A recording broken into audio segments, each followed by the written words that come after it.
일단 박수 지상씨 부탁드릴게요. 네, 시작하겠습니다. 화이팅. 네. 파이팅. 자, 시작하겠습니다. 귀 막고.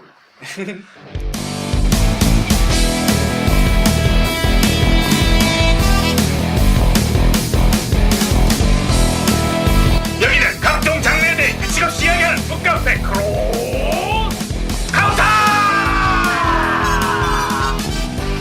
나 오늘 방심했어. 이 프로그램은 매번 주제를 정해 소설을 중심으로 깊이 있는 논의의 펀치가 교차하는 무규칙 2종 장르 대결 크로스 카운터입니다. 크로스 카운터는 2부 구성이고요. 1부에서는 주제와 관련된 작품을 소개하고 2부에서는 여러 방향에서 깊이 있고 예리한 해석을 가하는 시간을 가질 예정입니다.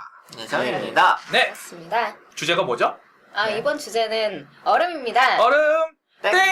왜 얼음이냐? 지지봉. 여름인데. 더워서요. 더워서. 그 외에 더워서. 예전에 무한도전이 지금의 무한도전이 있게 한 아이스 원정대가 한여름에 뉴질랜드 가가지고 네, 여러분 더우시죠? 해가지고 했던 거였거든요.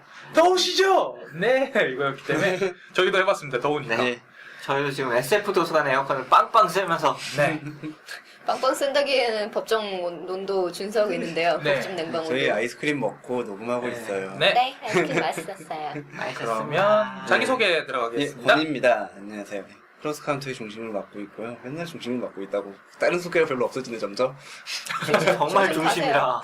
정말 중심이라. 중심에서 중추로 나아가고 있는 네. 네, 권유입니다. 상승 중인. 지상씨. 네, 어제 탈고를 하고 온 이로써 이번 달 25일간 1200매를 아니구나 2200매를 긁은 아무도 사주지 않지만 열심히 긁은 무직백수 돼지 손이상입니다. 근데 저 생산력은 누구라도 사갈 수밖에 없어요.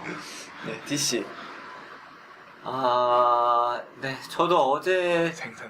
챕터 1만 썼다. 챕터 1까지 다 쓰고 친구들이랑 술 마시다가 어떻게든 아침에 일어나서 나온 DCDC입니다. 아침이라서 제가 지금 컨디션이 좀 안 좋을 것 같네요. 네, 저는 완선씨. 그런 거 없는 완사입니다. 그래라. 그래라. 자, 그러면 공지사항으로 들어가 볼까요? 네, 저희가 이제 음질 문제 얘기해주신 분들이 몇 분 계셨는데요. 아무래도 저희가 전문 장비와 전문 스튜디오에서 이렇게 하는 게 아니다 보니까 음질이 좀 떨어질 수밖에 없는 부분이 있습니다. 그 부분 좀 양해를 부탁드리고요. 네, 이번에는 녹음 장비를 조금 더 개선해 보았습니다. 최종 네. 병기까지는 아니지만 그럭저럭 괜찮은 병기가 하나 입수했습니다. 굳이 말하자면 그런 거죠. 육전형 건담 같은 거죠. 양산. 비유 한번. 그러니까 육전형 건담 정도? 그러니까 네. 지금 딱 저희 앞에 스파이 영화에 나올 법한 이런 노골적으로 나온 녹음기다라고 생긴 이런 보이스 레코더가 놓여 있어요. 오해하시면 안 돼요. 스파이 영화에 나오는 인터뷰할 때 쓰는. 그쵸. 더 좋은 막 이렇게 시계에 달려있거나, 뭐 그런 거 구두에 달려있거나 이런 것까지는 아니지만. 네. 굉장히 뭐, 클래식하게 생긴 녹음기예요. 네, 네. 이런 식으로 개선을 하고 있습니다. 여러분 양해, 네. 깊은 양해 부탁드립니다. 그리고 이제 2회에서는 코너를 구분해보기 위해서 종소리를 넣어봤는데요.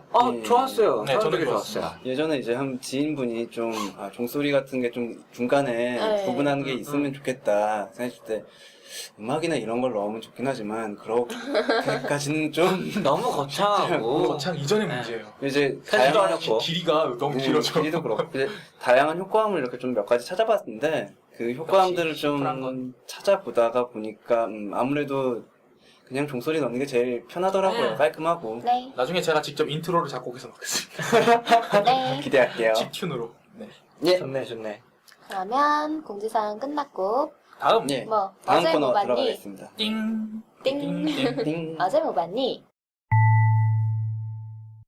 네, 뭐 보셨어요? 저 어제 영화 보고 왔어요. 드래곤 길들이기 2. 어땠어요? 좋겠다. 아니, 그냥 역시 드래곤 라이딩은 여전히 볼만하고. 네.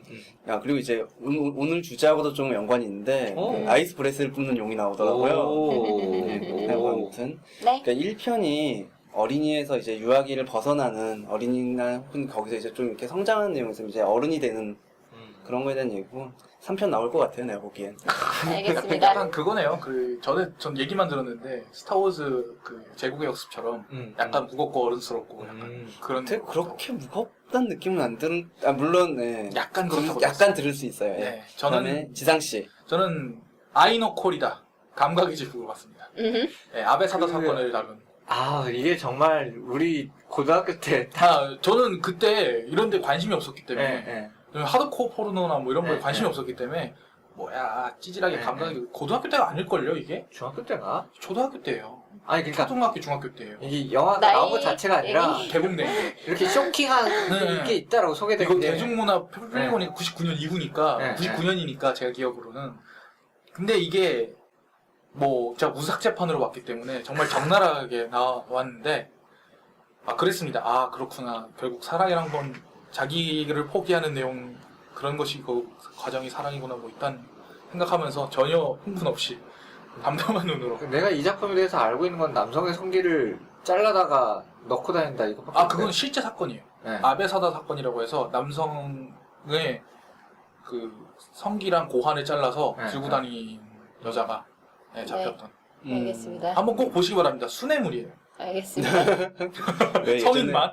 예전에 나노아 카오루도 수뇌물이라고 그랬던. 아 그게 그래서 순애물인 거예요. 감각의 제국이 그래서 순애물이고 그거를 소프트하게 만든 게 나나카. 네, 그렇습니다. PC. 아 저는 이번에 애니메이션 하나 봤는데 되게 재밌더라고요.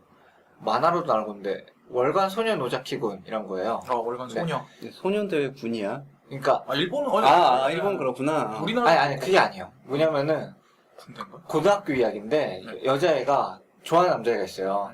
키도 크고 좀 무뚝뚝한데 막 스포츠도 좀 잘할 것 같은 이런 타입이라 딱 나 예전부터 널 좋아했어 라고 딱 이렇게 고백을 하니까 남자가 무슨 얘기지? 하듯이 갸우뚱하더니 사인지를 꺼내서 사인을 해가지고 이렇게 딱 건네줘요. 왜지? 라고 생각했는데 알고 보니까 이 남자애는 소녀 순정 만화를 그리는 사람이었던 거야.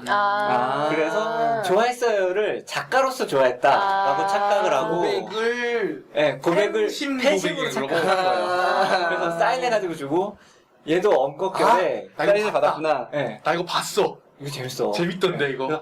어시스턴트가 돼요. 그래서 그래서 맞아요. 근데 봤어. 순정 만화 코드를 되게 잘 비틀어요. 그래서 자전거를 탈 때 남자애가 타고 여자애가 뒤에서 이렇게 잡고 가고 이런 청춘스러운 거 있잖아요. 그걸 하는데 이게 법이 바뀌어서 이거 이제 위반이야. 이거 장면을 어떻게 할까? 막 이렇게 고민하는데 글쎄 어떻게 해야 두 명이 탈 수 있을까 고민하다가 그 다음날 남자 주인공이 나 자전거 갖고 왔으니까 너 내 뒤에 타라 이렇게 하는 거예요. 그래서 되게 여자애는 두근두근 하면서 딱 갔는데 그 2인승 자전거인 거예요.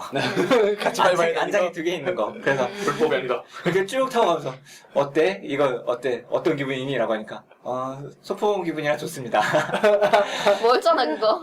앞 사람이랑 멀잖아. 사람이랑 뭐라 그래서 그래 사랑이 태어날 것 같은 기분이니? 라고 하니까 협동심은 좀 태어날 것 같습니다.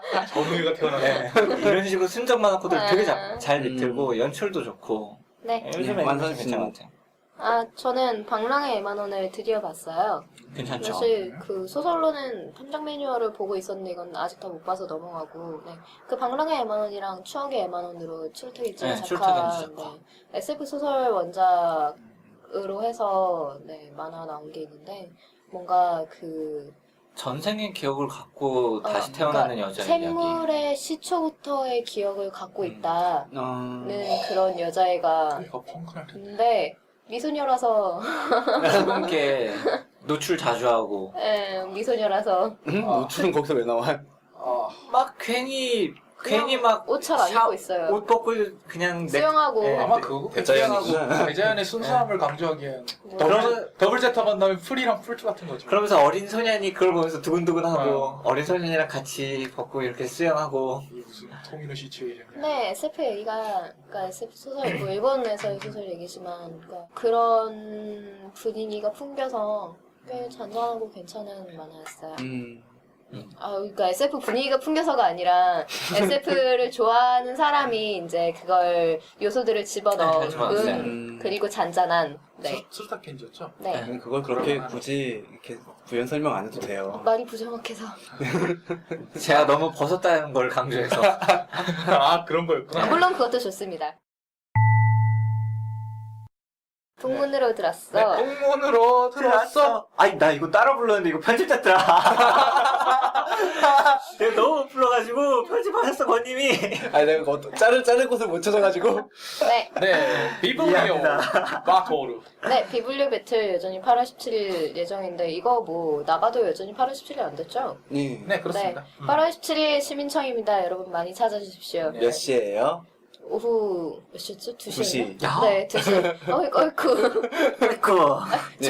저한테 당장의 마감은 그 이 모집자, 모집, 네, 비블리오 배틀 참가자 모집이기 때문에. 한마디 해요, 그것도. 아, 네, 제발 좀.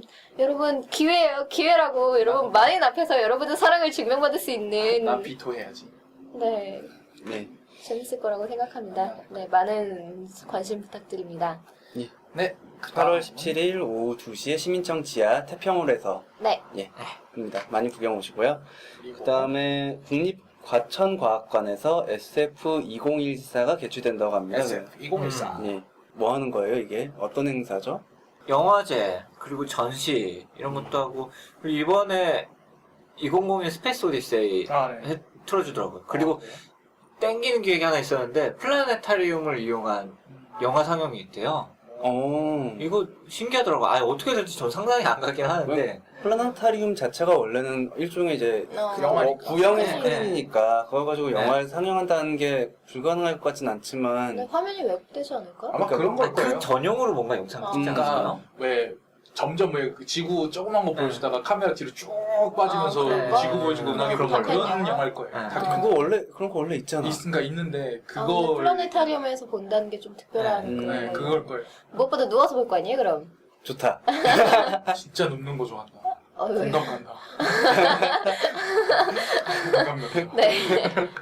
네, 그리고 이 날짜는 어떻게 되죠? 날짜는 9월 26일부터 10월 5일까지 아직 좀 멀었네요. 남았죠? 한참 멀었죠, 여러분. 네.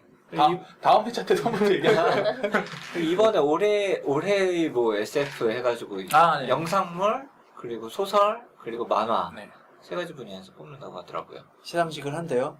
양영순 작가의 덴마랑 노블레스랑 뭐 음. 제페토 이렇게 웹툰에서는 이렇게 올라온 것 같고 네. 소설은 아직 리스트가 없으니까. 예. 그러지 마. 그러지 마. 왜요? 난 개종했어요. 모르게 좀 했는데. 자, 그다음. 네. 과천과학관에서 여름방학 특강으로 네, 이틀 동안 강좌를 진행한다고 합니다. 네, 이거 지난 소식이다. 아, 그렇네. 네. 지난 소식이 되겠네요, 이거 나가면. 네. 방송 날짜랑 생각을 해보면 지난 소식이 되네요. 스토리텔링의 기초와 함께 게임 스토리텔링으로의 응용까지 다루고 있다고 합니다. 네, 근데 7월 했답니다. 30일이랑 8월 1일이라서 했다고 네. 합니다. 죄송합니다. 네. 그리고 이제 우리 뭐 광고 들어오는 것도 아니니까. 네. 그리고 이제 아까도 얘기했지만 저는 공상과학으로 개종을 했는데 저의 공상과학의 구루이신 스티븐 킹께서 우리 봉 감독, 네, 봉만대 감독 말고 봉준호 감독의 설국열차를 그렇게 극찬했다고 합니다. 근데 키 그래서- 아저씨가 좋아하시는 스토리는 아니죠. 네, 그렇죠. 아니 그런 그 뭐랄까요, 프랑스 SF 특유의 뜬금없는 꿈과 같은 전개. 왜냐면 프랑스에서 SF는 꿈 같은 스토리를 다루는 걸 SF로 생각하거든요. 아, 그래서 달세계 여행 같은 거. 네, 반보트도 그래서 좋아요. 갑자기 뜬금없이 테이블에서 뭔가 미녀가 쑥 튀어나오면 우리는 왜 개연성이 없어 하지만 프랑스는 좋은데 이런 프랑스 추리도 그래서 좀 그런 면도 있는 네, 것도 그래서 사실 프랑스 출이 좀 재미없는 것 같아요. 저는 그래서 좋아해요 사실은. 난 저는 안 맞았어요. 다니엘 페나 같은 거 되게 좋아하기 때문에. 근데 이 소식을 듣고 국내 SF 팬들 중에 찬반 양론이 벌어졌다고 합니다. 아, 왜요? 이걸 왜? 그리고 일부에서는 원래 스티븐 킹 그래, 스티븐 킹 하는 거 전부 취향이다 어쩌고 이런 지금 반응인데 스티븐 킹 그래. 그리고 그리고 확실히 올라가야죠. 막 이렇게 억압적인 체제와 그리고 광신도들과 그리고 기독교적인 구원이 네. 있는 네. 아버지와 자식과 그렇죠. 근데 저는 극장 가서 봤지만 저는 솔직히 개인적으로는 좀 그랬어요. 너무 프랑스 SF스러운데 제오 원소 같이 뜬금없는데 뭐 이러면서 혼자서 네. 그랬는데 우리나라에서도 약간 그런 면에서는 찬반 양론이 있는 듯하지만 어쨌든 뭐 팔리면 좋은 거 아니겠습니까? 그쵸. 설국열차. 봉만대 감독이 소문 들어보니까 떡국열차를 만들겠다고 지금 생각하고 있다는데 열심히 하시기 바랍니다. 그리고 설국열차는 시나리오 할 때 있어서 F 그렇죠. 자문에 있어서 네. 네, 과학 자문으로 이름이 들어간. 네, 제가 자세한 사정은 잘 모르지만 김부영 석자가 스탠물에 들어가 있으면 그건 SF야. 와. 입맛이 뭐죠? 제가 나 원래 이런 네, 애잖아. 넘어가죠. 자세한 얘기는 제가 생각하겠습니다. 네, 넘어가자. 네. 저희 네 본론으로 들어가도록 하겠습니다. 주제 소개! 네, 이번 주제는 아까도 얘기했지만 얼음입니다. 네. 왜냐? 더우니까. 더우니까. 네. 이런 건데 맞춘 일단- 것 같다 되게. 일단 네. 극지방 뭔가 얼음이지만 여러분 무슨 얼음 능력자 이런 거는 조금 우선순위 아래로 두겠습니다. 네. 너무 많아요. 너무 많아. 저희 주로 극지방, 빙하기, 뭐 그런 냉동 뭐 이런 듣기만 해도 걸로 시원해지는 걸로. 네 하도록 하겠습니다. 아쉬운 건 남양 특집이 아니라는 거. 네. 이게 한여름 아니면 한겨울 아니면 하기 힘든 주제라서. 그쵸. 지금 해야 돼. 갑시다. 겨울하면 욕먹을 것 같아서 겨울에 불지옥 갈까요? 불교 정글 이야기 해야겠다. 사우나. 피버드립 한 번 더요. 네. 그럼 1부 아이스 원정대 시작하겠습니다. 네. 잠깐, 이거 설국열 제가 마음대로 바꿨습니다. 원래는 깜짝 놀랐네. 연차였는데 네, 제가 바꿨습니다 마음대로. 설국 연차. 네, 마음대로 바꿨습니다. 이 중에 연차를 낼 수 있는 사람의 비율이 꽤나 적은 관계로 그러니까요. 난 매일매일이 연차야. 인생 연차. 아 돈을 못 받으니까 연차가 아니구나. 네. 아. 그러면 네. 먼저 첫 번째로 근데 카테고리 소개를 크게 하자면 네. 어른 세상, 어른 사람 두 개로 크게 나눴습니다. 예. 네. 그리고 각각의 이제 서브 카테고리가 있는데 먼저 어른 세상부터 하겠습니다. 네, 뭐 극지방을 네. 다루거나 아니면 극지대에서 탐험을 하거나 뭐 이런 걸 좀 다뤄봤는데요. 네, 여기 오늘 여기에서 폭주한 건 접니다. 네, 가시죠. 제가 원래 모험 소설을 굉장히 좋아하는데요. 음. 모험 소설의 큰 카테고리 중에 하나가 극지방 탐험이라든가 그쵸. 그 모험 소설의 영향을 받은 이제 뭔가 코스믹 코로나 SF에서도 이제 많은데 크게 세 개로 나눴습니다. 극지방의 악마, 극지방의 생활, 그리고 극지방의 모험.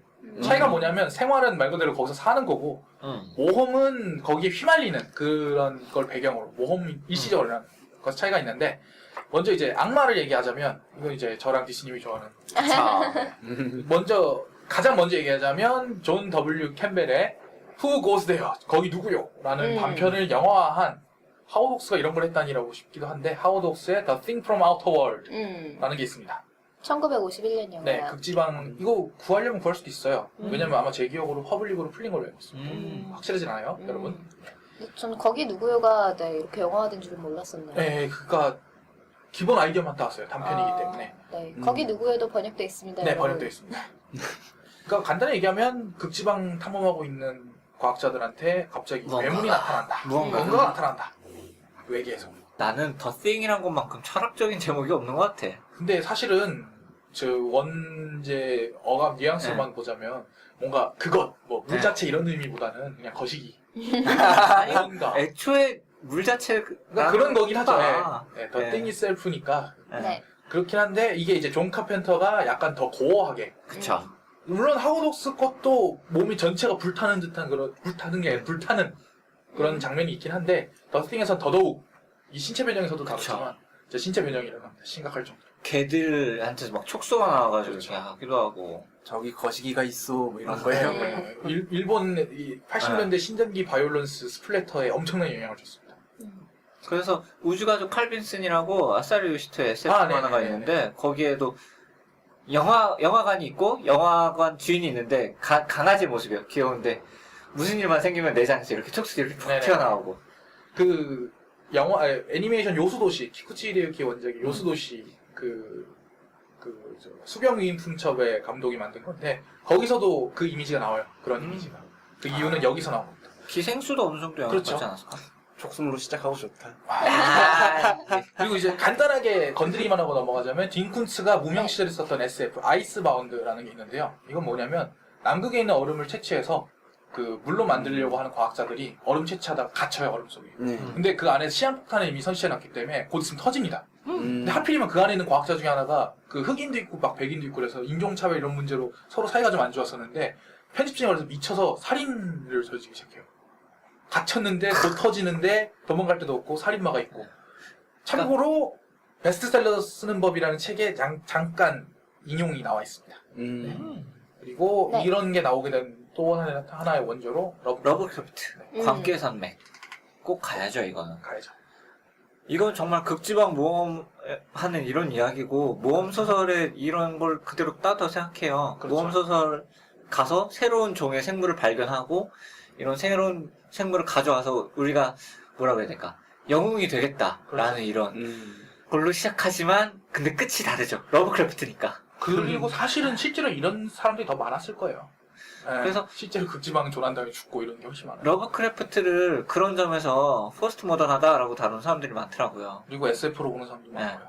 근대 소설에서 갖고 있었던 이런 제국주의적인 시각이 압도적이고 초월적인 존재에 의해서 아예 애초에 붕괴되어 버리는, 우리는 아무것도 아니다라고 이렇게 붕괴돼 버리는 것 자체가 포스트 모던한 관점 아니냐 이런 식으로 분석하는 분들도 있죠. 아이러니하게도 본인은 굉장히 근대적인 인간이었고 전근대적인 인간이었지만 아이러니하게 일단은 광계산맥도 꼭 읽어보시기 바랍니다, 여러분. 그래야 테케릴리가 뭔지 알 수 있어요. 네, 아니 그거 읽기 힘들던데. 읽기 힘들죠. 네. 광계산맥을 이제 러브크래프트. 문장이 이상하죠. 아니, 그 책을 보고서 이렇게 제대로 끝까지 본 기억이 없어. 네, 원래 그래요.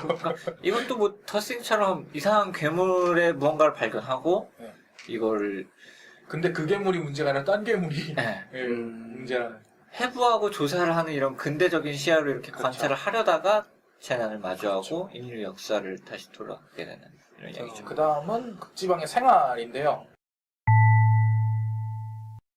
네. 이 문체 이상한 거로 연결해서 문체가 이상한 제가 국내에서 아마 몇 명 안 될 텐데 토미노 요시키 소설을 따라 읽고 있는 사람인데 토미노 요시키의 오버맨 킹게이너라는 애니메이션입니다.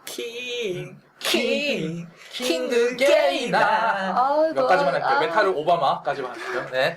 네. 좋다고 킹게이나 알겠습니다. 이것은 그겁니다. 뭐예요, 근데? 그게? 아, 애니메이션 이게 주제가입니다. 네, 주제가. 아, 이거 진짜 주제가. 몰라서 물어본 아니, 거야? 주제가요, 주제가. 킹게이나 댄스라고 해가지고 이 주제에 맞춰서 제가 NIK에다 리그베다 이키에다가 제가 그거 수정하고 봤어요. 아 뭐? 그거 뭐 저기에서 따온 거 아니냐, 무슨 뭐 게임에서 따온 거 아니냐, 게임에서 뭐 어디서 따온 거 그런 게 아니냐, 뭐 있었구나. 이상한 소리가 있기 때문에 조니 브라보에서 따온 거 아니냐. 아닙니다. 1950년대 유행하던 댄스 더 몽키에서 나온 겁니다. 그렇구나. 제가 거기다가 다 설명해 놓고 왔습니다, 여러분. 네. 여튼 그 킹게이너는 이겁니다. 시베리아고요. 시베리아의 그 이동 도시 같은 식으로 네.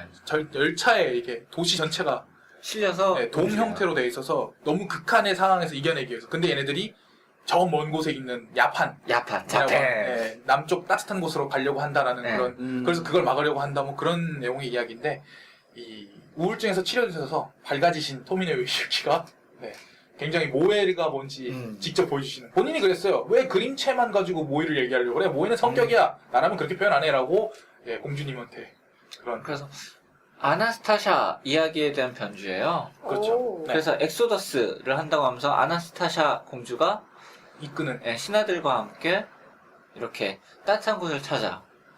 본인이 갔다 왔다고 알고 있는데 시베리아를 갔다 왔었는데 네. 그래서 그 공기를 반영을 했는데 본인 말로는 이런 극지방에서 뭔가 해내는 게 자기 세대들한테는 옛날에 만주국에서 고생하던 아. 시절 이야기랑도 맞닿아있기 때문에 그러니까 뭐 우익적인 그런 사고방식보다는 뭔가 극복해 나가는 인간의 네. 힘 이런 낭만주의적인 거 그런 거를 얘기하고 그게 싶어서 이런 배경을 했다라고 얘기하더라고요.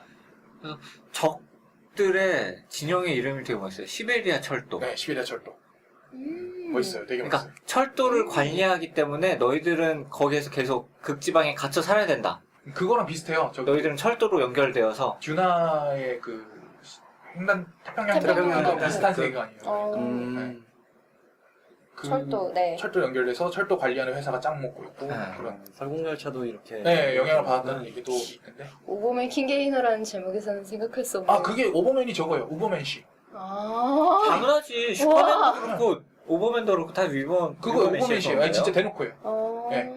인간이 자기 에고만 가지고 있으면 인간인데 다 같이 협동하기 위해서 에고를 초월해야 한다. 그게 뭐냐? 오버맨이다. 그래서 주인공이 게임하는 저 히키코모리예요. 그래서 게이너가 제목이잖아요. 게이너가 게이머에서 온 거예요. 네. 헐. 그리고 네. 게이너 더 사람을 더 끌어올린다는 아. 게이너 그것도 있고. 그것도 있고 그래서- 본인 말이에요.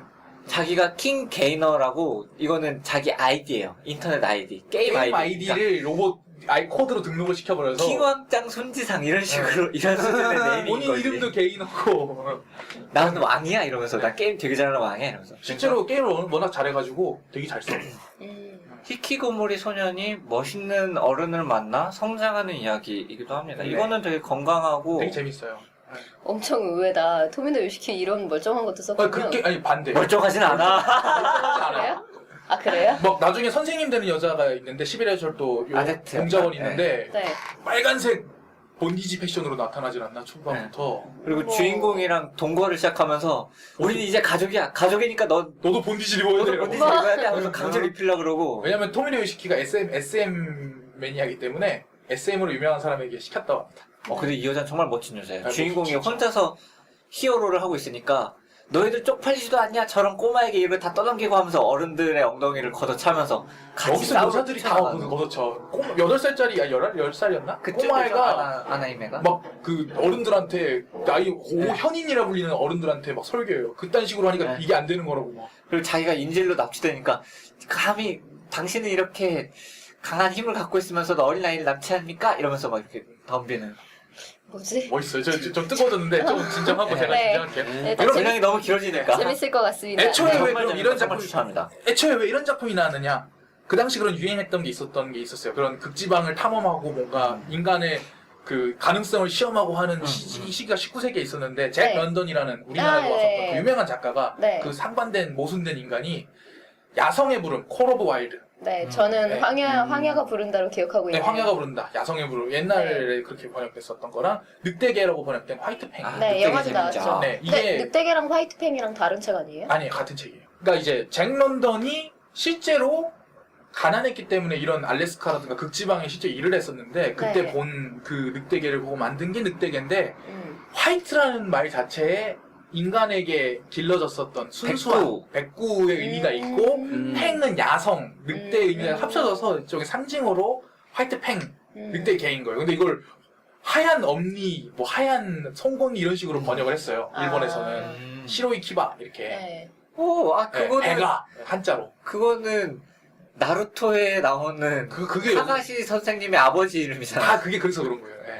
근데 우리나라에서는 그래서 늑대개, 화이트팽 뭐 이런 식으로 아니면 늑대개 이런 식으로 번역을 한 건데 왜 이걸 제가 동시에 얘기하냐면 저는 어릴 때 화이트팽은 안 봤었어요. 어릴 때 뭐 제가 어릴 때 읽은 소설은 야성의 부름이었어요. 황야가 부른다였어요. 황야가 부른다는 저도 이게 있죠? 잠깐만.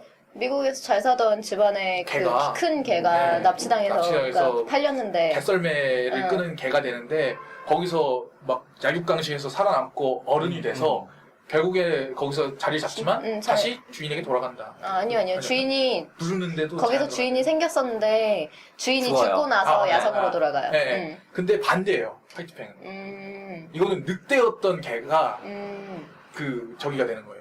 늑대가 개가 되는 개가 거예요? 돼서 끌고 나중에 그렇게 해서 순응하게 되는 이야기예요. 개 된다고 하니까 네. 네, 그러니까 이런 이야기를 왜 썼냐면 술도 본인이 마셨구나. 그런 사람이기도 했고 이 사람이 좀 이상한 사람이에요. 그러니까 모순된 사상을 동시에 믿었어요. 사회진화주의랑 사회주의를 동시에 믿는 사람이었어요. 약육강식이랑 연대를 동시에 믿는 사람이에요. 그러니까 이상한 사람이에요, 조금. 아니 근데 사회주의자들은 필연이라고 믿는 게 있어요. 그렇죠. 역사의 발전 단계에서 사회주의는 그거랑 그거밖에 없다. 아마 역사적 유물주의랑 네. 유물론이랑 진화랑 그 네, 사회적 네. 진화주랑 같이 엮인 것 같은데 세상이 진화하면은 필연적으로 사회주의로 가게 돼 있다. 그렇죠. 이거지 그런 거니까. 걔네들이. 그러니까 크게 얘기하자면 강철구두랑 야성의 부름 사이에 화이트팽이 있다. 강철구나. 아 구나랑 응. 구두란다. 제 거는 구두로 일본판이라서 응. 강철구나라고 하는 SF랑 그쵸.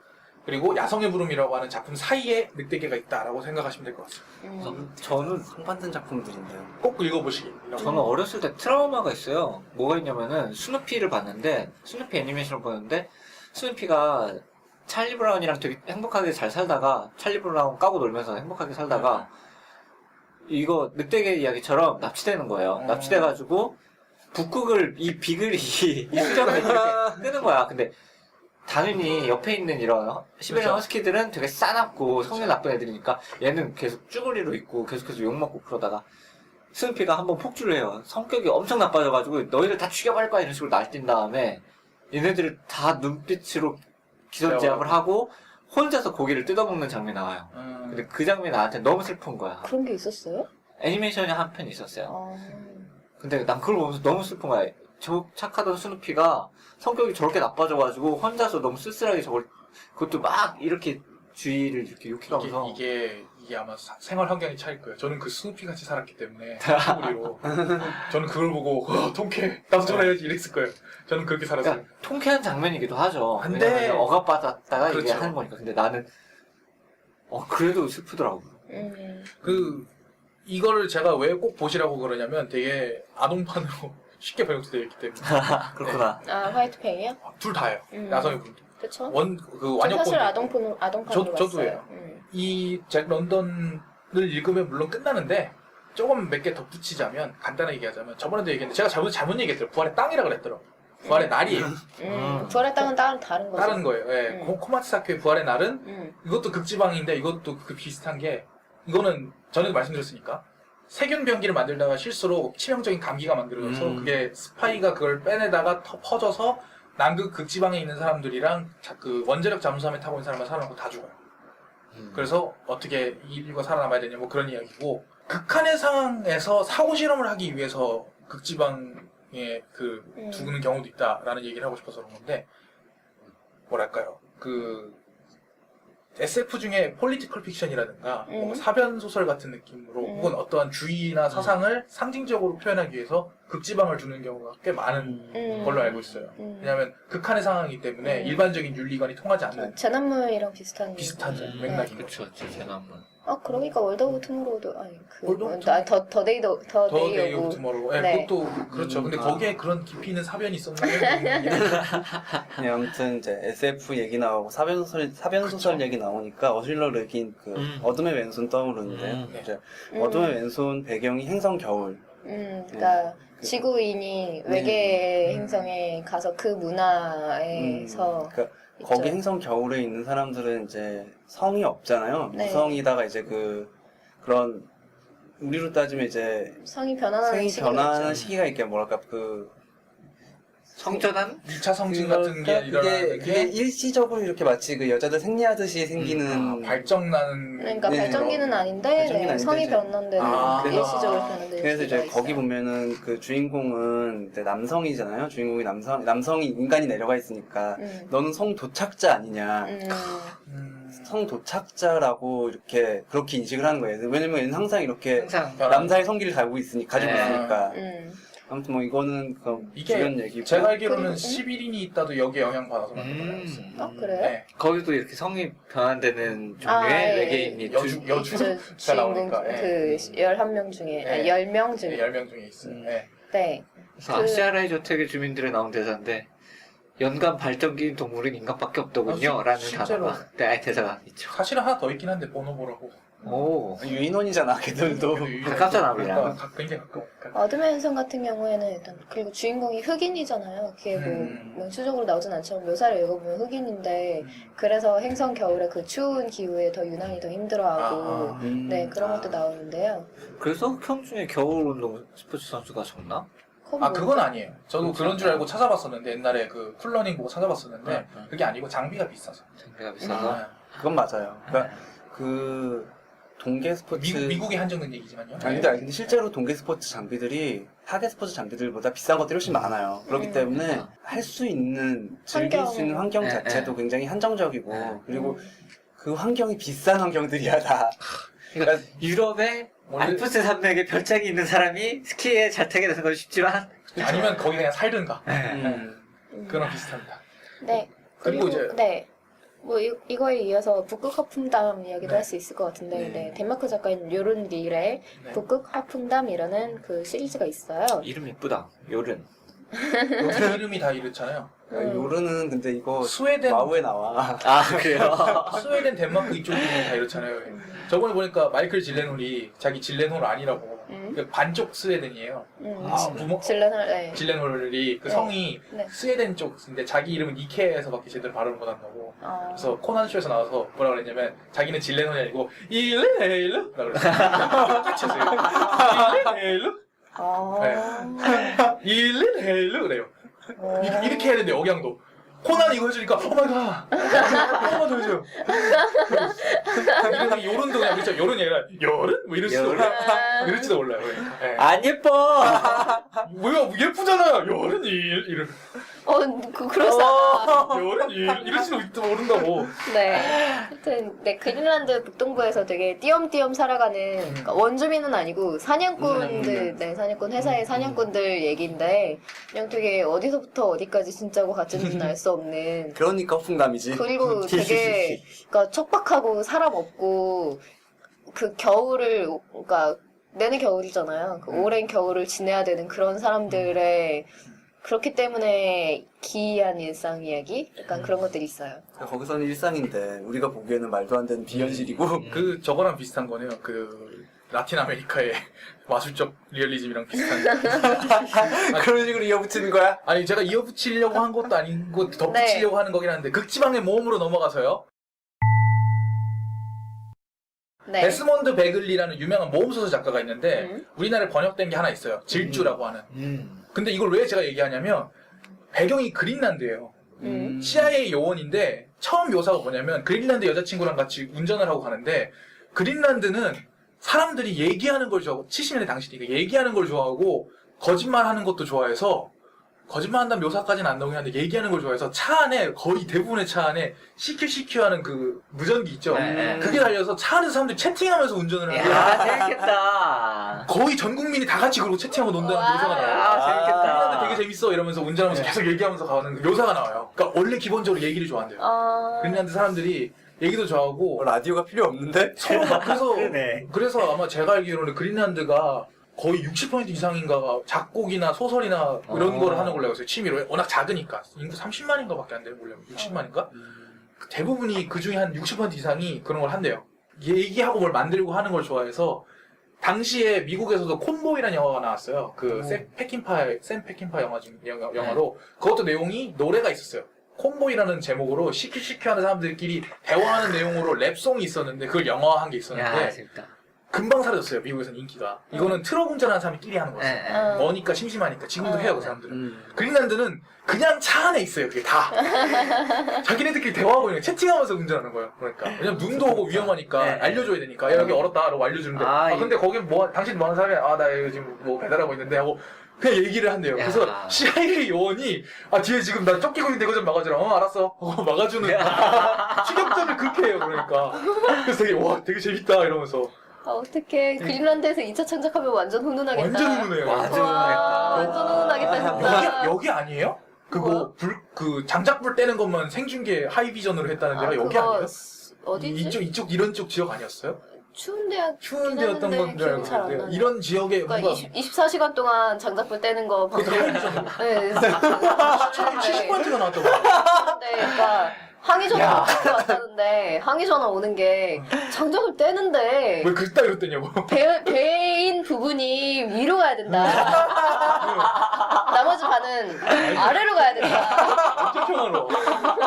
그러니까 데스몬드 베글리라는 사람은 이거 나중에 뒷부분에 가면은 산 높은 데에 가가지고 서로 막 총격전 이렇게 뭐 그런 뭐 투석기를 해요. 밑에 총 쏘는데 무기가 없으니까 비행기 파편가지고 막 투석기 만들고 그런 내용인데 KGB가 쫓아오고 더블 크로스 당한 이중 스파이한테 당한 스파이가 쫓기는 내용인데 초반부가 여자친구랑 운전하다 쫓기고 있어요. 여자친구가 저기요 뒤에 쫓기고 있는데 좀 막아주세요. 응 알았어 막아준다니까요. 되게 재밌어요. 되게 귀여워요. 아니, 극한 어떡해, 지방일수록 되게 인간관계가 좋아. 끈끈한 이런 건 좀 있나? 그래야 되나 봐요. 그래야 살아남으니까. 그래야 살 수 있고. 네. 아니 인구가 2009년도에 지금 위키백과에서 네. 잠깐 찾아봤는데 57,600명. 그죠? 그러네. 그렇다니까? 5만 명이면은 다 동네 사람들이야. 아니 근데 면적은 전 세계 13위야.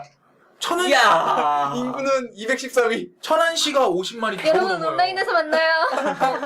여튼 그래서 그런지 몰라도 그린란드가 세계에서 첫 번째인가로 첫 의회 민주주의를 실행한 제대로 된 직접 민주주의 실행한 것을 알고 있어요. 민주주의는 인구가 작아야지 하기 네, 그래서. 좋으니까. 내가 확실하진 않은데 진중권 팔로우 수보다 그래. 그 숫자가 적을 것 같아.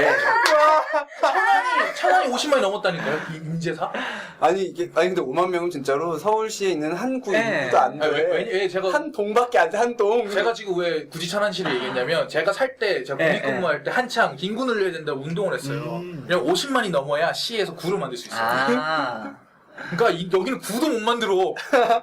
야, 사실은. 그러니까 끈끈하지. 그린란드, 그린란드로 가고 싶다. 오세요. 그린란드 여러분. 일들이 많이 오셔주시고. 하여튼, 이걸 왜 굳이 그런 얘기가 또 재밌냐면, 네. 원래 모험소설은 극한 상황에서 네. 다치는 걸 주로 다뤄요. 이건 제가 그치. 꼭 읽어보셨으면 하면서 추천하는 소설인데, 알레스테어 맥클린의 동서출판사에서 나온 거긴 아, 하지만, 네. 여왕폐하 율리스즈호라는 작품이 있는데 여러분 모험소설을 좋아하시거나 혹은 남자들의 세계 좋아하시면 꼭 읽어보십시오. 저 이거 읽다가 엄청 두꺼운데 그런 내용이었어요? 저 그냥 항해물인 줄 알았는데. 북극해로 죽을 줄 뻔히 알면서 북극해로 항해하는 2차 대전 그 해군의 이야기인데 멋있다. 극지방이니까 얼어붙어가지고 막 살갗 뜯어져 나가고 서로 얼어 죽었고 이런데도 막 끝까지 나아가는 내용인데 이거를 읽고 일본의 오사 아리마사는 나도 소설을 써야지라고 소설을 쓰게 됐다고 하는 작품인데 폭주한다. 폭주할 만한 내용입니다. 그리고 오늘은 이제 손지상의 날이다.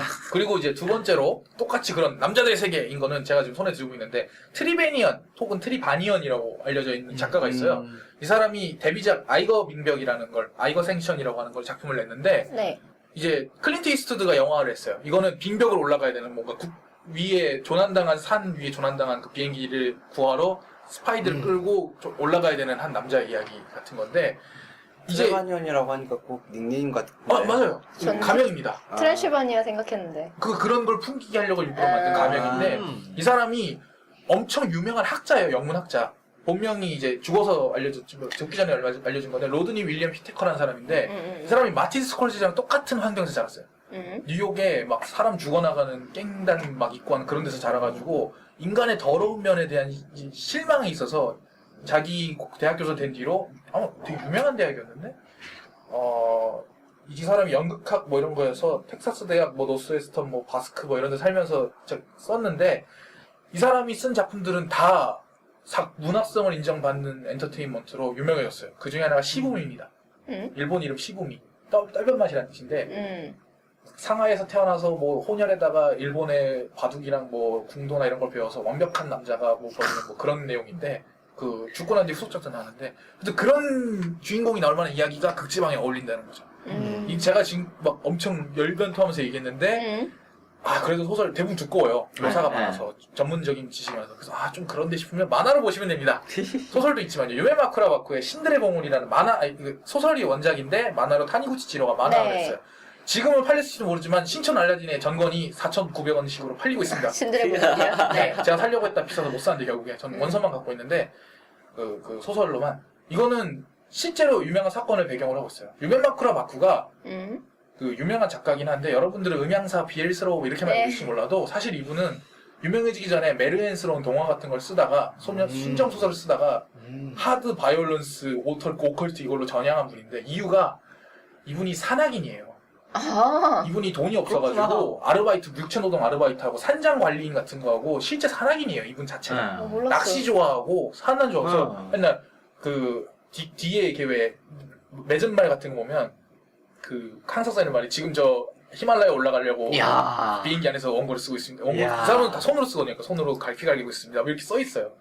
그래서 이 사람이 산에 대해 잘 알다 보니까 그 에베레스트 등반을 했냐 안 했냐로 등정으로 성공했냐 안 했냐로 유명한 사건이 하나 있어요. 그 어떤 유명한 분이 어떤 귀족이 했다 그랬는데 아니다 했다 유명한 말이 있는데 이거의 비밀을 알게 된 주인공이 그걸 풀어나가는 과정을 등반이랑 엮은 그게 신들의 봉우리예요? 이게 신들의 봉우리고 이거 외에도 똑같이 산악인으로 유명한 어느 한 그 스토리 작가 분이 쓴 그거를 바탕으로 타니구치 지로가 K라고 하는 연작 그건 단편. 진짜 많이 봤. 저는 이걸 가지고 있는데 이것도 재밌습니다. 여기에 되게 생생한 묘사가 나와요. 빙벽에 얼굴 살짝만 대고 있어도 뺨에 있던 미세한 땀이 결정이 돼서 얼어서 살까지 그대로 뜯겨나가는 장면 같은 게 그대로 나오는데 뜯겨져 나가도 멀쩡해요. 신경도 안 써요. 왜냐면 그 신경 쓸 겨를이 없으니까.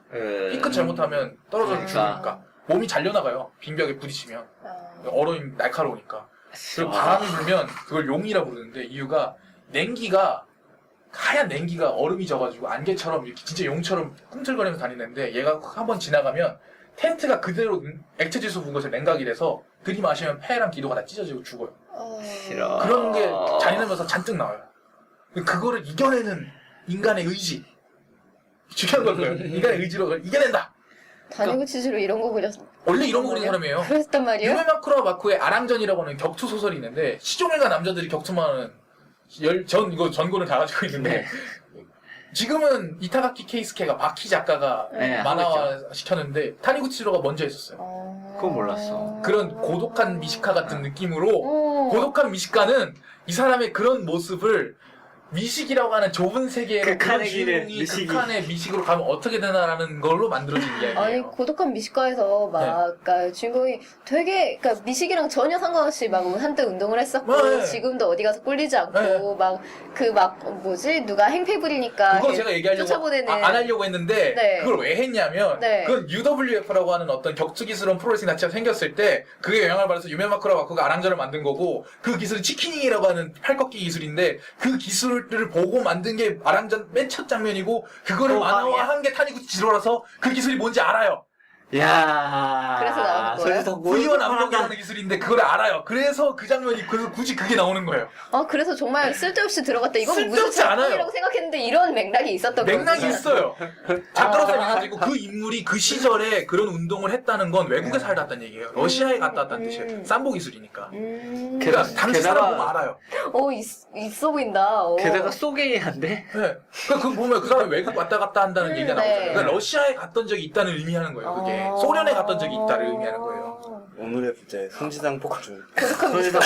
고독한 미식가의 그런 주인공은 타니구치 지로의 K나 신들의 보물이나 방금 얘기한 그런 아이거 빙벽 같은 이야기에 나올 주인공이 그런 걸 다 모험을 포기하고 현실에서 돌아와서 작은 세계에서 혼자 밥 먹으면서 그 작은 세계에서 모험을 하는 내용인 거예요.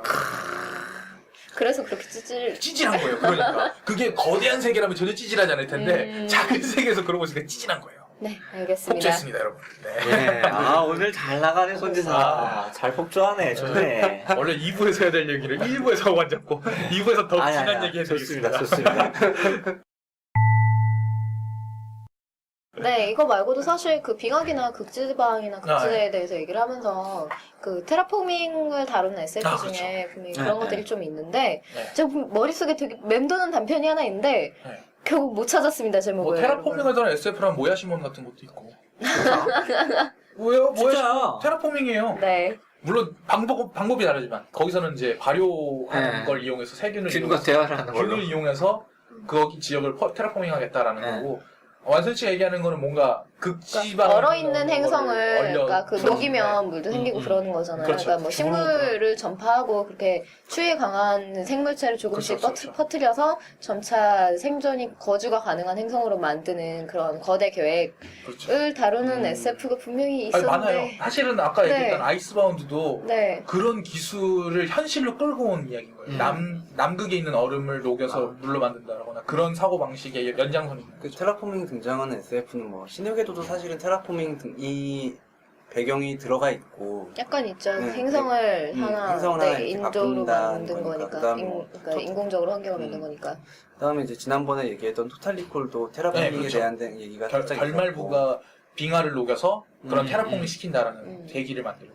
뭐 이것저것 있는데 네. 넘어가죠. 넘어가죠. 왜냐면 저희가 구체적인 작품을 얘기하기 어려운 게 보통 배경으로만 혹은 설정으로만 있는 경우가 많아서 테라포밍이 배경이나 이런 걸로 들어갈 수 있는데 그거 자체가 어떤 하나의 주제가 되긴 생각보다 어려운 것 같아요. 있어요. 있는데 그러니까 그게 다음에 찾아줘요.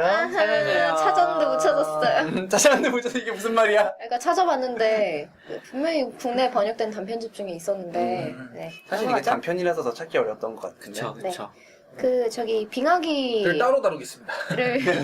네. 왜냐면 빙하기 그것도 다르니까요. 네, 빙하기를 다루는 건 저기 그 호시노 유키노부가 그린 만화 중에 그러니까 SF 만화 많이 그리신 호시노 유키노부 이것도 제가 만화 지금 중에 얘기할 게 무지만 네. 참겠습니다. 거인들의 전설이 빙하기를 중심으로 네. 네. 말 그대로 거인이잖아요. 네, 그러니까 네. 그러니까 이게 한 2부인가 3부로 돼 있는데 그 예전 빙하기에 거인족이 살아 있었고 요트네임인 거네. 네, 그런 거죠. 그때 빙하기를 거치면서 결국 그걸 극복하지 못해서 죽었는데 그 현대 지금의 인간이 살고 있는 지금에 이제 여기도 빙하기가 닥쳐오고 뭐 그리고 지금의 인간은 또 역시 우주의 어떤 행성의 움직임과 뭐 그런 걸 이용해서 극복하려고 노력을 하는 네, 그런 의외로 SF예요. 그런 게 많아요. 2001 그 천일야화?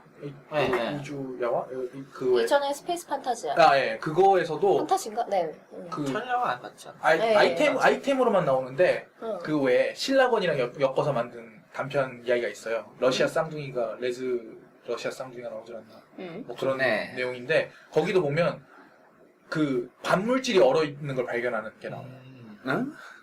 반물질이 얼어있는 그 신라건에 나오는 그 왜 명왕성 바로 다음에 있다는 행성 왜 있잖아요. 어? 그 러브크래프트가 얘기하는 있다고 왜 사기치는 제 9행성, 제 10행성 그거에 그게 네. 발견돼서 아. 가보니까 거기에 반물질로 이루어졌고 반물질로 된 생태계가 있었던 거예요. 야. 근데 그게 거기에 있는 동물들이 얼어있는 채로 반물질이 얼음의 상태로 보존이 되어 있는데 이걸 녹이면 엄청난 에너지가 된다.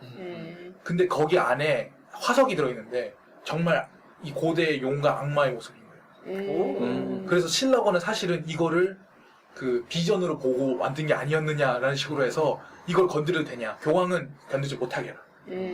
더 이상 과학이 종교를 건드리지 못하게 해라. 명령을 내려서 그 안에 탄 신부님이 주인공인 거예요. 과학자인 신부님이. 그래서 이거를 또 동서 냉전 관계의 스파이 문제랑도 얽혀가지고 이거를 해동해도 되냐 안 되냐 갖고 안에서 살인 사건이 벌어져요. 그러니까 이런 행성을 움직이는 그런 거대한 얘기 많이 했었잖아요. 저는 문로스트 같은 경우에는 달을 끌어다가 저쪽에서 달을 끌어다가 우리의 새로운 달로 만들고 뭐 그런 거 나오고 그리고 네. 저기 뭐야 그 호시노 유키노부의 작품들에 보면 이런 뭔가 꼭 얼은 게 아니라 죽은 것에 대한 것이 보존되고 있는 얼어붙어 있는 그런 얘기가 굉장히 많아요. 그 블루시티라는 거에서도 해저 이야기인데 그것도 다 죽어서 그 감기 이런 걸로 다 죽어서 사람들 그냥 그대로 얼려놓고 우주로 나가는 뭐 그런 스토리도 있고 혹은 블랙홀에 멈춰서 시간이 얼어붙어 버리는 이야기도 많고 그런 얘기가 굉장히 많아요. 그 사람 작품 자체. 그래서 또 그 멸망한 짐승들의 바다 같은 경우에는 그런 거대 괴수들이 살고 있는 그런 에피소드는 그런 단편도 들어있고 그 멸망한 짐승들의 바다는 만화 단편집인데요. 그 얼음이랑 관련이 있을 만한 걸 가져오자면 그 레드 채펠린이라는 단편이 있는데 이게 2차 대전 후에 그 독일군의 마지막 망령. 네, 그러니까 이게 그 북극해를 북극해? 맞아요. 를 잠행해서 그 항로를 개척하려는 그런 움직임이 있는데 여기서 뭔가 거대한 적을 만난 거예요. 그게 살아남아 있는 독일군의 마지막 망령 원자력 세빙 항모 그라프 채펠린. 아까 얘기했던 여왕폐 율리시스 호가 네. 그런 내용이에요. 2차 대전 때 그 세빙선을 맞서 싸우기 위해서 가는 영국군 함대예요. 실제 있을 법한 설정이거든요. 그러니까 세빙에다 그래서, 항모까지 붙이고 되게 멋있다. 이 전쟁과 그 냉전 그 관계와 그 마지막 망령 그거랑 비슷한 거대한 마지막 건가? 망령. 저 침묵의 함대 같은 건가 그러니까. 근데 약간 밀리터리는 아니고 뭐라고 해야 되지? 근데 그런 경직된 뭐, 그런 분위기. 세빙 얘기하면 그것도 재밌는 거 많은데 또 얼어붙어 있는 이야기. 네. 네. 그거 말고 그 빙하기를 통해서 인류가 멸망한 다음에 이야기를 다루는 것도 좀 있는 것 같은데요. 뭐 젤라즈니의 그 프로스트와 베타 같은 경우는 그러니까 빙하기라고 그렇게 명시적으로 표현이 되진 않지만 어쩌면 인류가 멸망한 이후에 인류가 멸망한 다음에 얼음이 그 얼음이 녹는다는 얘기가 나와요. 그래서 그 빙하기라고 추론할 수 있는 거고. 그래서 그러니까 로봇만이 그 관리자 로봇만이 그러니까 슈퍼컴퓨터만이 살아남아 있었는데 얘가 만들었던 서브컴 같은 애가 그 독자적으로 자기 조사를 계속하다가 인간에 대한 조사를 하다가 인간이 된 거예요. 오. 그래서 이제 이거 좀 스포일러다. 그런가? 아무튼 근데 뭐 이제 그건 설마 이 방송 듣는 분들 중에 안 읽으신 분이 있겠어? 있을 수도 있어. 이게 전도서에 바치는 장미에도 번역돼 있고요. 네. 근데 소설 자체는 꽤 괜찮아요. 네. 그러면은 이거 왜냐면 제가 이거 옛날에 트위터에서 응모 받아가지고 읽어드린 적 있어요 목소리가. 네, 그리고 그 김보영님 소설 중에 그 종의 기원 연작 같은 경우에도 인간이 멸망한 이거 다음에 스포일러 하지 마. 로봇만이 살아있는 디즈님이 그런 좋아합니다. 세상인데, 그러니까 여기도 그러니까 빙하기라고 스포일러 하지 마. 명시적으로 나오진 않지만 그 읽다 보면 로봇- 이렇구나 라고 느끼는 게 그 있어요. 로봇이 중요한 게 김보현 편하다고- 작가님은 저거잖아요. 반전이 중요하잖아. 로봇이 쾌적하다고 느끼는 그 온도가 그렇죠. 사실 발열 때문에. 지금 우리의 그 온도와는 굉장히 다른 네, 굉장히 발열 저온이라는 그런 설정도 나오고요. 근데 그거는 실제로도 그렇잖아요. 그쵸. 네, 실제로 파충류들이 그 포유류한테 진 이유 중에 하나가 파충류의 정원, 그러니까 항온이 그러니까 파충류들의 변온동물이다 보니까 살기 좋은 그 따뜻한 환경이 빙하기가 오면서 자기 자신이 체온을 유지할 수 있는 어느 정도 유지할 수 있는 포유류한테 밀렸기 때문에 주도권이 뺏겼다라는 네. 해석도 있으니까. 근데 어쨌거나 전 우주적으로 보면 지구가 굉장히 뜨거운 행성인 건 맞아요. 그렇죠. 굉장히 이렇게 그 항성에 가까이 있고 굉장히 뜨거운 건 맞죠. 물론 더 뜨거운 것도 있지만 더 추운 곳이 많으니까. 그렇죠. 뭐 이런 식으로 빙하기랑 멸망, 멸종 이런 식으로 좀 엮이는 게 좀 있는 것 같은데 그 아이스에이지 같은 경우도 아이스에이지 그거 한 4편까지 있던데 4편까지 맞나? 4편까지 있어요. 네, 그거랑 그 훨씬 전에 나왔던 공룡 시대인가? 공룡 시대. 네, 또 아. 공룡이 네. 집단 데이즈 옛날 하는. 생각난다. 아, 그거 너무 좋았어요. 아, 나 그거 보면서 어차피 쟤도 돼질 거잖아 이런 생각하면서 그러니까 보느라. 그걸 알고도 보는 게. 여러분들은 이랬잖아요. 난 그거 보면서 옆에서 보고 있는데 쟤네들 나중에 다 죽어. 이러면서 보고. 나빴어, 이런 사람이 나쁜 못된 애들이야. 사람이야. 성경이라는 사람도 예수님 나중에 죽어 그러고. 스포일러다. 보드게임 중에도 이런 그 공룡 시대를 배경으로 하는 보드게임도 있어요. 꽤 근데 뭔가 그 빙하기를 이런 거를 다루고 있는 것 중에 이게 좀 약간 벗어날지도 모르겠는데 만화 중에 그 지금 갑자기 제목은 제가 생각이 안 나는데 번역이 된 걸로 알고 있는데 닌자 만화인데 첫 시작이 맘모스가 나오는 걸로 시작을 해요. 오. 맘모스한테 원시인이 창을 던지면서 너희 괴물 내가 이겨주겠다고 맞서 싸우는 인간이 알았어요. 나오는데 그만하고요. 아니, 그게 아니라 그래서 그런 게 아니라 그 맘모스가 로봇이에요. 어? 어? 미래에서 보낸 로봇이에요. 그냥 터미네이터랑 스토리가 비슷해요. 터미네이터 한참 전에 나온 건데 모르겠어. 왜 그러냐면 빙하기가 인간의 기본적인 형태를 연구하기 좋기 때문에 외계인들이 그러니까 미래인이 보낸 거예요. 그러니까 맘모스 형태로 맘모스로. 가장 원시적인 형태니까 가장 원시적인 기본적인 본능을 연구할 수 있으니까 먼 미래는 이미 왜곡돼 버렸으니까 모르겠다. 있어요. 모르겠어. 근데 이거 닌자만해요. 기본적으로. 여러분, 제보 부탁드립니다. 이런 네. 이런 내용에서 있어요. 어떻게 유명한 거예요. 닌자 내가 많아요? 읽었는데 닌자. 흑의 머시기인가인데 나 원판을 읽어가지고 대체 뭐야 흑의 이건? 머시기라고 있어요. 네, 알겠습니다. 닌자. 나가이고만 합니다. 그럼 나가이고로 검색하면 나오겠네요. 나올 거예요. 충분히 유명한 하여튼, 거니까. 빙하기를 다루는 마지막으로 설국열차 이건 뭐 할 수 있을 텐데. 이건 뭐 그 네. 원작 그래픽 노블도 그렇고 네. 오히려 영화는 안 보고 난 그 원작만 봤는데 저는 원작을 아직 못 봤어요. 원작이 어떨지 모르겠는데 영화하고 이렇게 비교를 할 수가 없어가지고 말을 못하겠는 거라고? 어느 쪽이 좋다. 저는 그냥 그거밖에 기억이 안 나요. 저 뭐였죠? 양갱? 처음에 이름 얘기할 때 이 양갱 말고. 남극 미수? 네. 그러니까 냉극 미수? 냉큼 민수인데 남 그러니까 야 이 자식아 남이 성이나 남궁까지가 성이하고 막 되게 재밌게 얘기하는데 밑에 자막으로는 되게 그 자막이라고 해야 되나 그런 건 되게 그 무기질적으로 나온단 말이에요. 그래서 스티븐 킹이 좋다 그랬는데 제가 멘션을 했거든요. 한국어로 하는 그 차이진 조크를 알아들을지가 걱정이라고 알아들으면 진짜 재밌는데라고 멘션을 할 정도로 송강호 특유의 새끼야 그게 막 여기 잘해. 램이 아니고만 남궁까지가 성이고만 하는 그게 너무 찰져가지고 이 자식은 그거야. 그게 너무 찰져가지고 얘가 강간의 왕국이야. 얘가 강간의 왕국이냐? 네, 그러면 이 정도로 네. 얼어붙은 세계는 마무리하는 걸로. 길었다 또. 네. 아이고야. 정말 손상이 죄송합니다 복수했어. 몰아쳤다. 네. 이렇게 차가운 주제를 이렇게 뜨겁게 네. 말하는 남자라니. 두 번째는 많지 않아요. 네, 간단하게 얼어붙은 사람. 간단하게 네. 얘기할 수 있을 것 같습니다.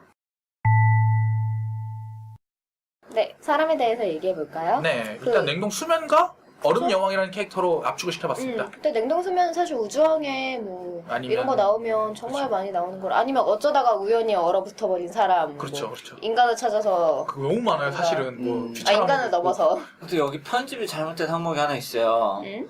얼어붙은 악마 항목에 나와야 될 작품이 네. 여기 들어왔어요. 뭔데요? 어떤 거죠? 아기 공룡 둘리. 코스믹 코러죠. 좋아요. 공룡이 거대한 게다가 얘는 초능력도 있어. 맞아. 걔도 외계인이 만들어준 초능력인가? 나중에 시간 여행도 하고 빙하 속에 딱 이렇게 갇혀가지고 딱 이렇게 와가지고. 시간여행 우주여행 다 하지. 제가 게다가 극장판을 제가 한 20번 봤거든요 비디오에서. 네. 얼음별 대모험이에요. 맞아. 모든 걸 죽음의 세계로 얼어붙이려고 하는 것에 게다가 살을 내서 해골들기 이렇게 뼈 싸우잖아. 물고기 나오고 네. 그레이트 올드원 마지막에 장난 아니에요. 막 얼음으로 이동해. 그 매그니터가 그 네, 철판 타고 네. 이동하듯이 얼음을 치익 만들면서 다리를 만들면서 이동하면서 팔을 떨어지고 내가 널 죽이겠다 이러니까 허잇해서 끝내는 마지막 장면은 스펙타클이 엄청납니다. 둘리는 코스믹 코러입니다, 여러분. 아, 장. 그리고 작품 자체가 되게 구성이 잘 돼 있어요. 네. 되게 잘 된 작품이에요. 제가 네. 얼음별 데모는 왜 이거 SF 상 줍시다. 그래야겠다. 이거 SF 데모. 하여튼 그 아기 공룡 들리는 그거였죠. 그 빙하에 얼어붙어 갇혀서? 있었던 애를 네. 다시 꺼내는데 그것도 제 기억으로 그 옛날 KBS 방영판에서 보면 원판이랑 당시에는 얼음집이라는 사장님이 네, 그쵸. 많이 있었던 것 같아요. 그래서 세숫대야 들고 톱 들고 와서 네, 얼음을 다 다 잘라가서 잘라가지고. 얼음에 가시만 남아 있었다라는 맞아, 얘기가 맞아, 나오는데 맞아. 그 지금은 그런 얼음집이 많이 보기 힘들잖아요. 저는 어릴 때 네. 시골 살아가지고 많이 음. 봤는데 얼음 이렇게 갈고리 찍어가지고 그러니까 요즘은 한강에 얼음이 이렇게 커다란 빙하가 오니까 사람들이 와 특별같이 달려가지고 아줌마 아저씨들 할 것 없이 다 달려 들어가지고 얼음 캐가고. 곡괭이질 그래서 해가지고. 그 얼음과 그 한강에 떠내려온 그 둘리를 보고 봉준호 감독이 괴물과 설국열차 만든 겁니다. 거짓말이에요, 여러분.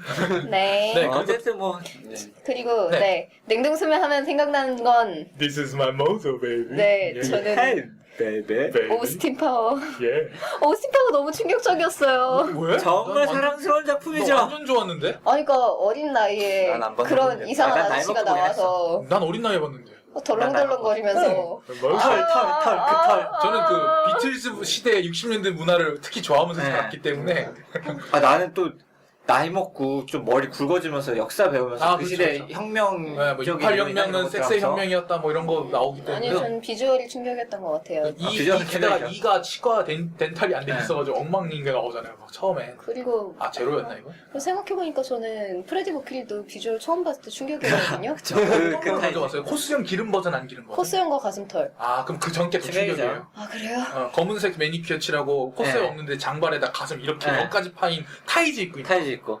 알겠습니다. 알겠습니다. 저는 88년도 라이브 공연을 봤어요. 그거 네. 그거는 그건 되게 깔끔한 얘기죠. 오스틴 파워에서 가장 좋아하는 장면이 뭐냐면요.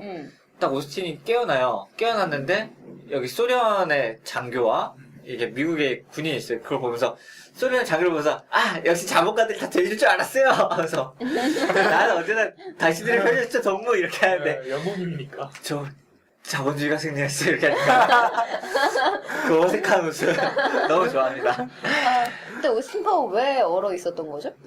그 닥터 이블이 아마 저랑 얼어붙어서 똑같아요. 캡틴 아메리카랑 비슷한 그런. 아니지 그러니까 뭐 싸우다가 어. 당해가지고 닥터 이블이 얼렸는데 닥터 그래서- 이블은 계속 살아있고 네. 그냥 얼려있는데 그걸 밟은 닥터 이블이 언젠가 돌아올 거다. 그때 내가 싸워야 된다. 그러니까 나는 동면하겠다. 맞다. 그거 아마 이걸 거예요. 그거예요. 네. 와, 캡틴 아메리카랑 오스틴 파워 비교하니까 진짜 비교된다. 똑같은 거예요 근데. 근데 진짜 아니, 비교된다. 똑같은 근데 거예요. 어. 영국 너무 심하게 영국스러운 영국이랑 너무 심하게 미국스러운 영웅인데 사실은 둘 다 그 이상의 존재라는 거 똑같은 그쵸. 거예요. 네. 캡틴 아메리카가 거기다 2차 얼어 대전 있다가 네, 내 지금은 미국의 왔고. 이거라면 딱 오스틴 파워는 68혁명이죠 정말. 딱 68, 냉전- 60년대. 냉전이 카바트와. 시작되던 2차 대전이냐 그 이후에 카운터 컬처냐의 차이지 뭐 똑같아요.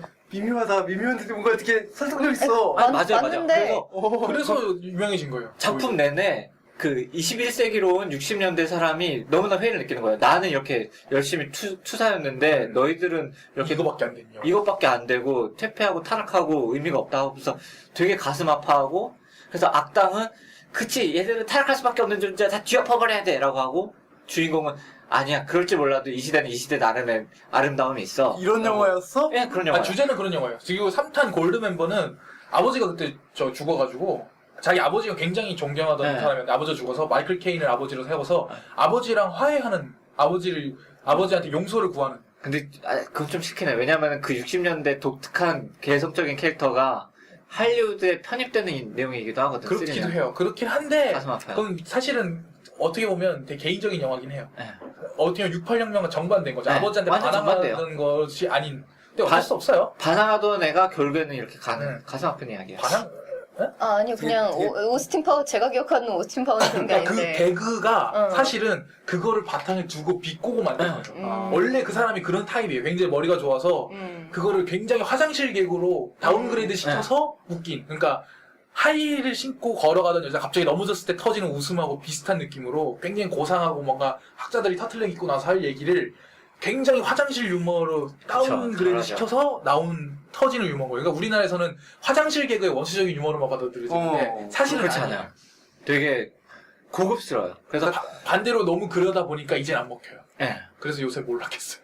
그러니까 원에서는 60년대가 21세기로 와서 이거를 받아들이는 과정이었다면 2는 이걸 도무지 못 견디겠으니까 다시 60년대로 가요. 과거로 가는. 과거로 퇴행하는 내용이고 3의 경우에는 아 몰라 우리 펑키하게 그냥 다 놀아버리자 하면서 디스코 시대로 다 넘어가서 섞어버려요. 다 뒤섞어버려. 디스코가 특징이니까 그게. 그런 내용이에요. 권님 충격이에요? 네, 그래서 그랬구나. 그래서 원래는 뭐 일본도 나오는 거예요. 80년대도 합쳐야 되니까. 80년대 일본이 버블이라서 카네기 홀 센터를 먹던 그 빌딩을 먹던 시절도 담아야 되기 때문에 그래서 1은 아름답지만 슬픈 내용이고 2는 그 아름다운 시절로 이렇게 복고풍으로 아예 돌아가 버린 내용이고 3는 이게 헐리우드에 완전히 통합되는 다 되게- 이미지를 다 네. 내가 다 쌓아놔서 내 개인적인 얘기를 하겠어. 뭐 3는 그런. 되게 슬퍼요. 그러면 그렇구나. 감사합니다. 참고로 여러분 헷갈리실 수 있는데 오스틴 파워는 2가 우리나라에 먼저 들어왔기 때문에 1이 제로로 들어왔어요. 네, 그쵸. 그래서 제로, 오스틴 파워, 골드맨 이렇게 돼 있어요. 네, 1, 2, 3를 안 붙어 있어요. 그거는 헷갈릴 수 있으니까. 그렇구나. 전 캡틴 아메리카랑 그렇게 붙여놓으니까 그게 좀 신선한데요? 네. 오히려 네, 그리고 그 오스틴 파워라고 하면 그 유머 코드밖에 기억이 안 남았지 그쵸, 않아? 너무 저질이죠. 정말 저질이죠. 진짜 최고의 저질이네. 저질입니다. 최고의 저질. 최고의 근데 저질입니다. 저는 반대예요. 저는 퍼스트 어벤져를 보면서 반대로 맨 마지막 장면을 보고 오스틴 파워잖아라고 했어요. 저는 반대예요. 그러니까. 그치. 네. 어... 그리고 어벤져스 보면서 헉, 오스틴 파워잖아 했어요. 알겠습니다. 너지. 나오죠 메인이. 아, 그만. 그럴 수밖에 없어. 스티브로서 동정이었다고. 아니 전 자동으로 그 더벅머리랑 가슴털이 생각나는 거 아니야 그러면? 아니 생각을 해봐요. 스티브로스 말라깽이었잖아요. 멜티비였잖아요. 네. 멜티비 때는 동정이었어요. 그리고 걔가 군사작전 할 때도 바빠서 뭐가 있겠어? 네, 그때도 네. 동정이었어. 좋아하는 여자랑 첫 키스할 때 뭐 대사가 뭐예요? 나 처음 아니에요. 그 동정이라는 대사야. 그러고 얼어부터 70년이나 동정킹 사람이라고. 동정킹이야. 중인병의 제왕이야. 동정킹이라고 그 사람은. 네, 저희 지금 냉동인간에 대한 이야기를 하고 있습니다. 그래서 데몰리션맨에서 그래서 그걸 데몰리션맨은 마이클 브람빌라 감독의 네, 네. 네. 그 실버스터 스탈론의 그쵸, 생각 그쵸. 없는 액션 영화인데 네. 이것도 대지진 일어나고 망해서 냉동수면된 그 범죄자들 중에 하나가 이렇게 네. 탈출하고 냉동수면 시켰던 진짜 데몰리션맨이라 불리는 말도 안 되는 경찰을 되살려서 얘랑 싸움 붙인다라는 전자 저질 B급 SF 액션. 타코벨이 지배하고 있는 세계죠. 네, 뭐 제가 제 개종한 공상과학에 정말 어울리는 그런 영화인데 중요한 건 이때가 한창 일본풍이 불어서 사람들이 얼어붙은 마음을 유지하기 위해서 젠 스타일로 옷을 입고 다니고 아, 미래 사람들이 그러고 있지. 미래 맞아, 그러고 맞아. 있어요. 그리고 아직도 이해 안 가는 조개를 어떻게 사용하는지 모르냐 뭐 그런 게 있는데 그거를 80년대 상징인 스텔론이 뜨거운 80년대 그 마초주의로 네. 극복해내겠다는 뭐 그런 내용인데 중요한 건 여기서 냉동수면 할 때 각자한테 특기를 냉동수면 상태에서 학습을 시켜요. 그래서 오스틴 파워나 캡틴 아메리카가 갖지 못했던 이점을 갖고 있는 거죠. 냉동수면 중에서도 지식은 계속 업데이트가 되는데 그 뭐가 되냐면 뜨개질이에요. 과격한 마음을 줄이기 위해서 무의식 중에 뜨개질이 익혔기 때문에 굉장히 능숙한 솜씨로 실버스터 스탈론이 뜨개질을 합니다. 그래가지고 그 악당은 전투술, 격투술, 네. 뭔가 지도술 이런 걸 배우게 돼요. 그 인상 깊은 장면이 그 조개 어떻게 사용하냐고 그 여자 주인공한테 네. 할 일이 없어서 뜨개질했다고 이렇게 이렇게 그 선물 주고 네. 열받아하면서 이게 뭐야 이러면서 내가 이걸 하고 있지. 뜨개질 같은 걸 하고 있는 거야. 씨 이러면서 네, 영화 마이클 브람빌라의 데몰리션맨 네. 이야기를 했고요. 그리고 저기 냉동수면을 썼던 SF 단편들 중에 네. 그 배명훈님의 총통각하 단편집에 묶여 나온 바이센터니얼 챈슬러랑 네. 정말 좋은 작품이죠. 네, 각하와 꼬락서니를 보기가 싫어서 냉동수면을 계속해서 반복하는 이런 사랑스러운 부부 이야기죠. 깨어났더니 그 공주님이 있고 뭐 이런 거 아닌가 그러면. 아니, 깨어났는데 각하가 계속 있어. 그러니까 바이센터니얼 맨에서 나온 거라고 생각하는데 그러니까 바이센터니얼 맨은 아이작 아시모프의 그 네. 100살까지 사는 로봇. 200살. 200살까지. 200살. 네. 아, 내가 그래서 너무 바이 센티넬이. 네. 내가 너무 동안으로 봤네. 200살까지 사는 사나이인가 뭐 그런 제목으로도 네. 나왔었고. 네. 참고로 영화 마틸다를 감독하셨던 분이 만든 영화예요. 저는 뭐 소설밖에 안 봤지만. 바이센티니얼맨은 영화로 로빈 윌리엄스. 윌리엄스가 있던. 근데 그래서 제가 납득했었냐면 마틸다에 나오는 선생님 있죠. 덱스터에 나오는 그 망가진 그 아름답지 어딘가 망가진 듯한 여자가 거기서도 그 영혼의 여인으로 나오는 이유가 같은 감독에서도 그렇고 마틸다도 순수성을 지키는 내용이잖아요. 인간의. 그래서 바이센티니얼맨도 그쪽이 더. 근데 그 마틸다가 네. 저기 그 호만 로얄드 나오는. 달 원작이. 네, 그 마틸다예요. 네. 데니 드비토가 프로듀서한. 네, 이야, 알겠습니다. 신기하다. 여튼 바이센터니얼, 그러니까 저 총통 가카가 네네. 카카를 피해서 우리 냉동수면 하자 해서 냉동수면에서 벗어났는데 카카도 냉동수면을 해서 아직도 살아계셔. 불로불사가 됐어. 살아계셔. 살아계셔. 게다가 네. 카카가 불로불사가 된다면 나중에는 더 넓은 은하 제국을 지배하기 위해 좀 먼 은하로 떠났습니다. 그때야 겨우 끝납니다. 슬프네요. 네. 그래도 뭐 이 책에 냉방노조 냉방노조. 진압작전이라는 책이 있는데 이거는 냉동 수면은 아니고 이거는 에어컨 얘기죠? 예. 특수한 능력을 가진 사람도 있어요. 그냥 시원하게 있는 것만으로 주변을 시원하게 만드는. 썰렁하게 만드는.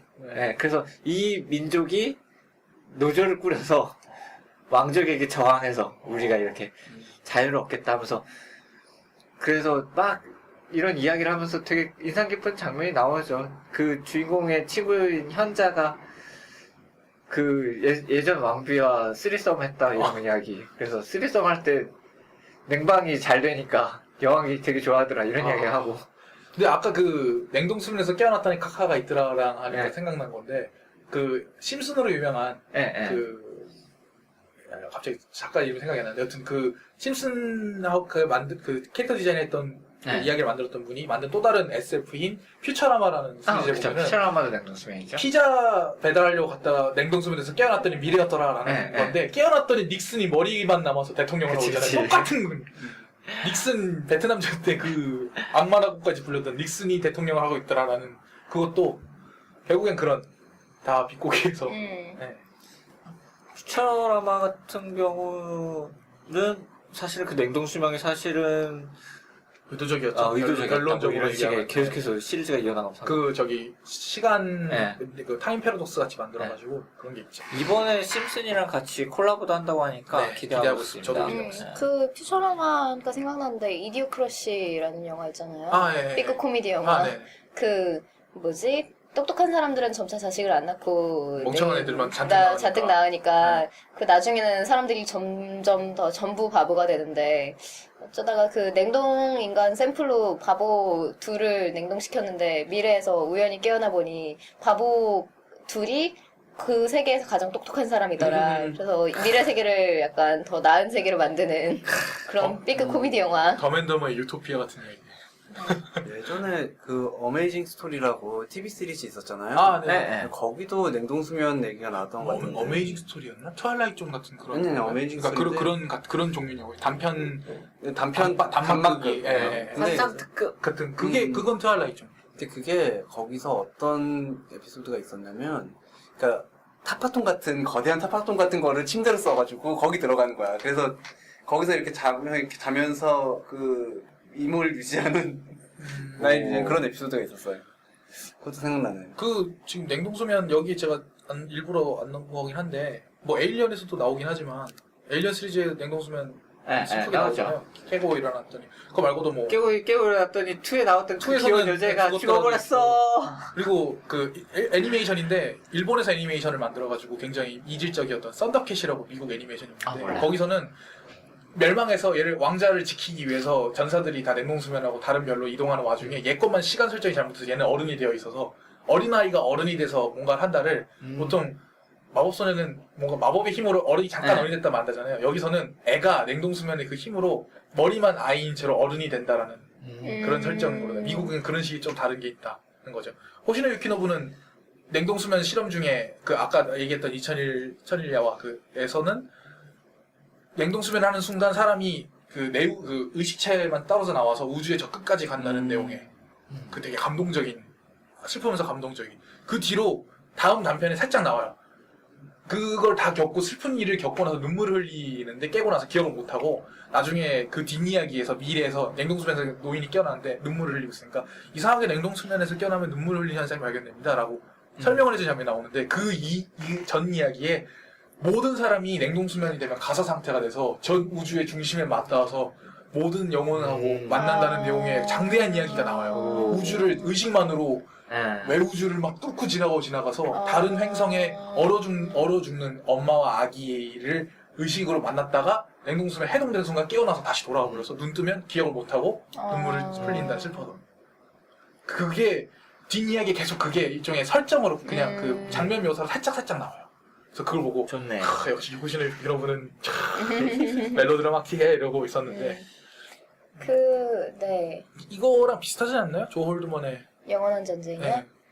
그런 냉동 수면을 통해서 먼 전장까지 가는. 그쵸. 그 전쟁, 결국은 전쟁에 계속 종사하게 되는 그런 사람들이 나오고, 그래서 우리는, 이래서 전쟁은 나쁜 거구나를 알 수 있는. 이게 저거죠. 거죠. 본인이 베트남전 참전 경험 때문에 썼던 거죠. 음. 그러니까 이 사람 자체가 하인라인의 그거랑 되게 비교되잖아요. 스타쉽 스타쉽 트루퍼스를 읽고 팬이고 이 사람이 원래 SF 팬이었는데 본인이 같은 상황이 돼서 베트남전에 갔다가 느낀 회의 때문에 이쪽에 응답으로 카운터컬처의 응답으로 써낸 게 영원한 전쟁이다라고 흔히 알려져요. 그렇죠. 네. 뭐 조용대만 이거 말고도 다른 작품들 그런 거 되게 많이 만들어요. 그러니까 시대랑 본인이랑 안 맞는 이야기가 꽤 많아요. 제가 갖고 있는 것 중에 하나는 그 외계인 둘이 뭐 어쩌고저쩌고 하는 거 그것도 결국 그런 식으로 그러니까 뭐라고 해야 될까 시대착오적인 인물이 겪는 혼란 같은 거 그런 거 꽤 그러니까 베트남전 끝나고 돌아와 보니까 시대가 완전 변해 있어서 자기는 완전 이방인처럼 느꼈더라라고 해서 썼다고 했거든요. 네.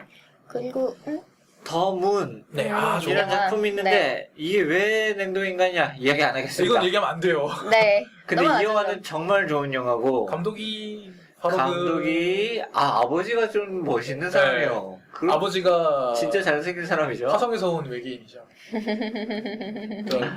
더맨 후 솔드 어스였나? 작품이 뭐였더라? 지기 스타더스트였죠 한때. 그리고 전장의 크리스마스에서는 남자와 키스를 하는 분위기도 하죠. 그리고 쥬랜더에서는 패션 대결의 심사위원이시기도 합니다. 네. 데이빗 보이. 네. 까발리고 얘기하겠습니다. 데이빗 보이입니다.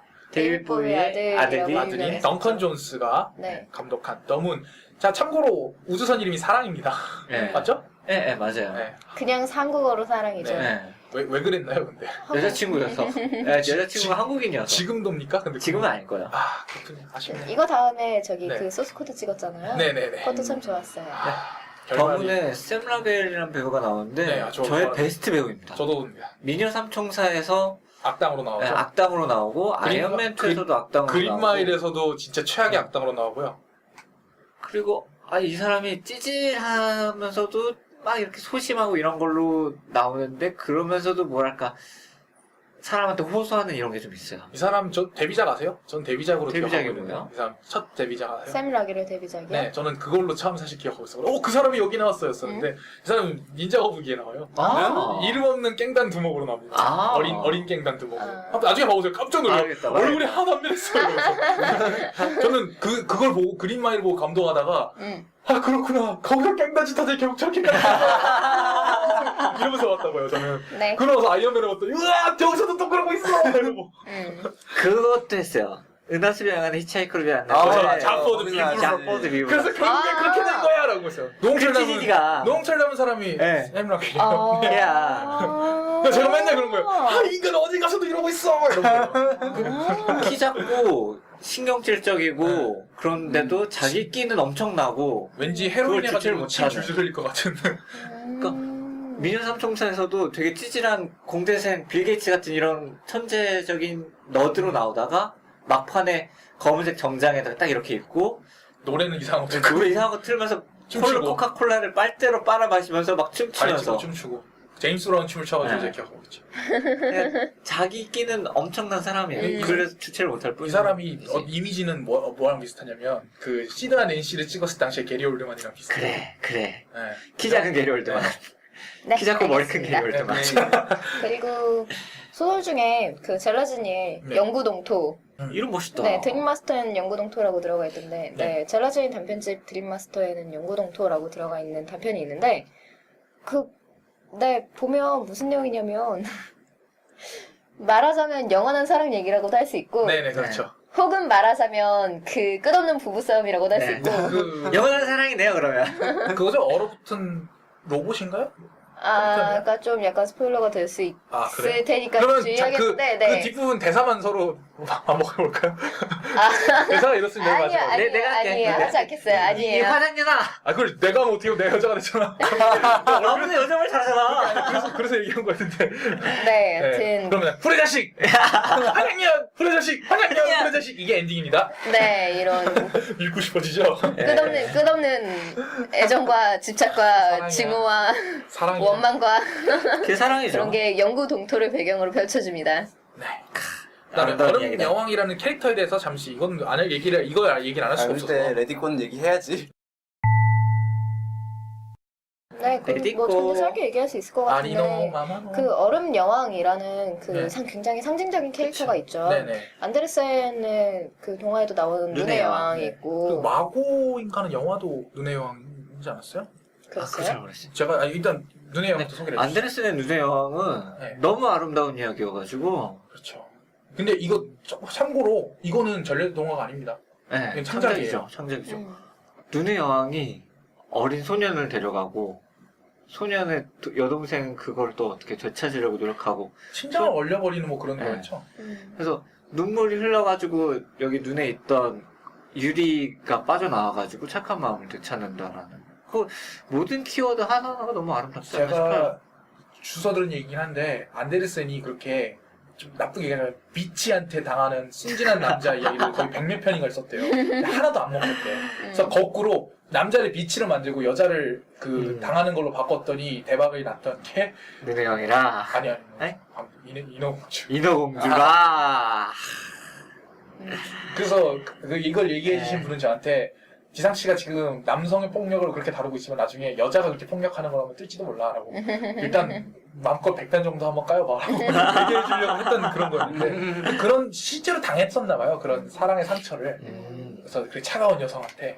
네, 그래서 그런 걸 많이 썼다라는 얘기가 있긴 합니다. 이게 그래서 그 이후로 굉장히 일종의 원형이 되어버렸잖아요. 그쵸. 캐릭터 원형. 근데 사실 아름다워요. 디즈니에서 만든 겨울왕국은 좀 거의 스토리가 거의 전혀 비슷하지 않잖아요. 그쵸. 다르죠. 또 완전 다르지. 그 눈의 여왕이라는 캐릭터, 그러니까 고독하고 그 그치. 혼자 있어요. 얼음성에 갇힌. 네, 그런 캐릭터만 좀 따온 것 같은. 그럴 얼음성에 거예요. 홀로 있는 여성은 여자도 남자도 게이도 이성애자도 다 좋아할 이런 그렇죠. 코드라고 생각해요. 클로짓 되어 있는 건 누구나 요새 현대인이라면 나오니까. 제가 지금 아까 얘기했던 게 뭐냐 이자벨 아자니로 기억하는데 여왕 마공가 하여튼 눈의 여왕을 네. 영화했던 영화가 하나 있는 걸로 기억을 하는데 정확하진 않은데 왜 기억을 하냐면 안철수 씨가 옛날에 자서전을 쓴 게 있어요.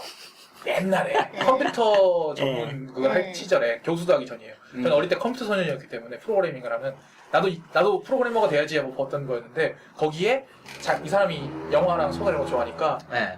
자기가 일할 때마다 정신 차리려고 벽에다가 이자벨 아자니가 피를 흘리고 있는 마고 포스터를 붙여놨다. 그걸 볼 때마다 기분이 서늘해진다라는 걸 눈의 여왕 포스터 붙여놨다라는 게 있었는데 아마 그런 찌질한 남성들은 좀 표현이 그렇지만 그런 너드스러운 찌질한 남성들은 눈의 여왕 같은 걸 좋아하는 게 아닌가 라는 좋아할 수 있을 것 그런 같아요. 폭력적인 얘기를 해보겠습니다. 네, 선거판 일반하네요. 왜냐면 그 다음에 얘기할 게 우리 나니아 연대기니까 나니아. 찌질한 남자들이죠.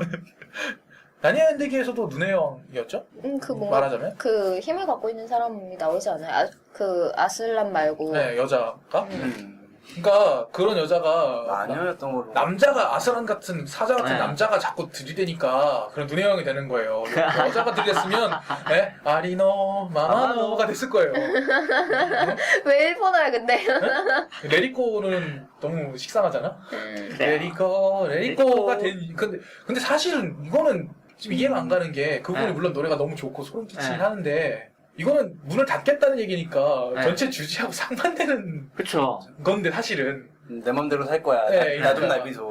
그러니까 엄밀하게 말하자면 문을 열고 나와가 그 사람들한테 공감을 주는 게 아니라 정확히 말하자면은 작품의 주제는 러브 이즈 오픈 도어야. 네. 근데 러브 이즈 오픈 도어를 부르는 애는 가장 못된 놈이고 뭔가 이상해 그 면에선 제 생각에 레디꼬는 마음을 열라라고 말하지만 사실은 그대로 갇혀있는 좀 어린 이야기라고 생각해요. 나쁘게 얘기하자면 내 방에서 덕질하고 싶어라고 하는 네. 감성을 건드리기 때문에 뜬 노래가 아닐까 네. 생각도 들어요. 그리고 사실은. 작품도 자체도 그렇게 완전히 오픈이 아니라고 생각해. 난 그건 오픈이 왜냐면 아니라고 플롯에 생각해. 문제가 있기 때문에 그 지점은 나니아 연대기에서는 하얀 마녀네요. 아, 네네네. 맞습니다. 네. 그러니까 이 미하이랜드에도 뭐 그런- 달소녀요? 말고요. 네버엔딩 스토리. 다라이. 끝없. 그러니까 끝없이야기에 나오는 문차일드. 다라이. 아, 네, 문차일. 네. 네.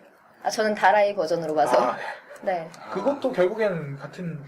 근데 걔는 걔는 좀 다르지 않아요? 걔는 얼음 뭐 이런 거랑 관련이 있진 않은 것 같아요. 그냥 얼음은 달의 아니고. 상징. 혼자 있는 하얀 여자의 그렇죠. 공주님이었죠. 모든 소년의 이런 아. 로망이 담긴 그 아이가 크면 메텔이 되는 거예요. 오. 엄마가 되는 거예요. 아, 진짜예요. 그런 거예요. 아니 저는 그래서 러시아풍인 거예요. 이거 그 저기 이코 게임 이코의 아, 그 예, 여자 예, 있잖아요. 예, 그거 네, 들었거든요. 그러니까요. 그런 애들이 크면 음. 남자의 모든 걸 받아주지만 결국에 그 남자하고 만지지는 않는. 네. 말 그대로 눈의 여왕이. 그쵸, 그쵸. 따뜻한. 하지만 기계 인간이 메텔이 되는 거예요. 아. 그래서 메탈 기계 인간 스포일러네요. 아니 그건 아니, 아닌데? 메탈 기계가 아니에요. 기계 인간 맞지 않아요? 나는 철이의 엄마의 클론 몸을 이렇게 해가지고. 아, 그 버전 다른 버전. 아, 다른 버전이구나. 내가 말한 거는 극장판 버전이니까. 그렇구나. 네, 알겠습니다. 하여튼 그냥 메탈 기계여도 좋아. 뭐 어때? 사실 그게 애매하게 돼 있어요. 일본 본편은. 네. 원작 만화에도. 그런 그러니까 굳이 말하자면 눈의 여왕이라는 캐릭터 자체가 약간 남성의 이상적인 여성, 네. 츤데레 여성이라는 관점이 어느 정도 녹아 있는 거다 보니까 고고하고. 신데렐라가 아니라 신데렐라 그거죠. 아니야. 얀데. 절벽 위의 꽃. 어. 내가 아. 건드릴 수 없는. 그런 거 이상적인 여인 모든 사람에게 차갑게 대하지만 속에서는 왠지 나를 생각해 줄 것 같은 그거 속은 여린 마음을 갖고 있는 그거? 그치. 사실 이거 좀 벗어난 얘기긴 한데 그런 캐릭터를 찾다 80년대 일본 남성들이 발견한 게 로리콘이에요 사실은 그래서 그 전 세대가 메텔인 거예요 아. 어른인데 그런 인물을 해서 더 이상 어머니로서 이거 말고 좀 더 등신대로 나한테 옆에 피규어처럼 있어줄 것 같은 걸 왜냐면 메텔을 봤을 때는 어린애였거든 테츠로를 봤을 때 또 메텔은 강한 여자란 말이야. 그쵸? 채찍 휘두르면서 다 때려 부술 수 있는 이런 엄마인데.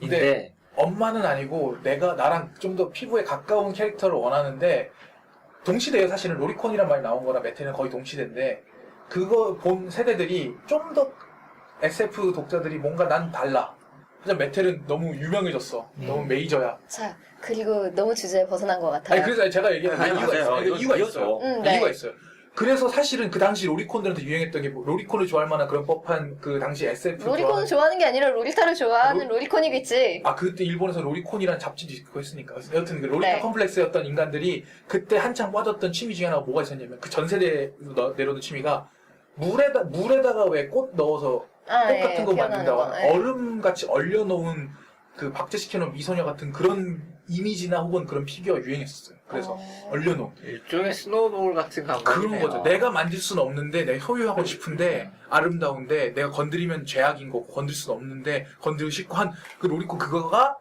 피규어나 혹은 얼어있는 꽃이나 이런 걸로 수집하는 게 있었어요. 유행이 잠시 있었어요. 근데 그거 되게 그거 같다. 그 저기 왜 모든 사건의 원흉인 매드 사이언티스트나 아니면 악당이 그거예요. 갖고 있는 그거예요. 자기 여동생이나 딸이나 아내의 그 얼어붙은 관. 그게 예전에는 도덕적으로 악당이었어야 됐는데 80년대부터 그게 깨지면서 도덕관념이 어느 정도 깨지면서 걔네가 주인공이 된 거예요. 그러니까 스노우볼인 거야, 스노우볼.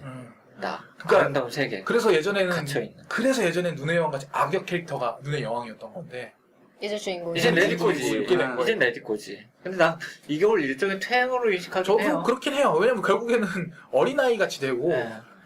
물론 그 퇴행이 아름다우니까 난 좋긴 해. 근데 그걸 퇴행이라고 해야 되나? 어쩌면 좀 더 솔직해지는 거라고 생각할 수도 있을 것 같아. 유아적인 퇴행이긴 한데 어떤 면으로 또 다른 면으로 보자면 중위에서 벗어났다고 할 수 있죠.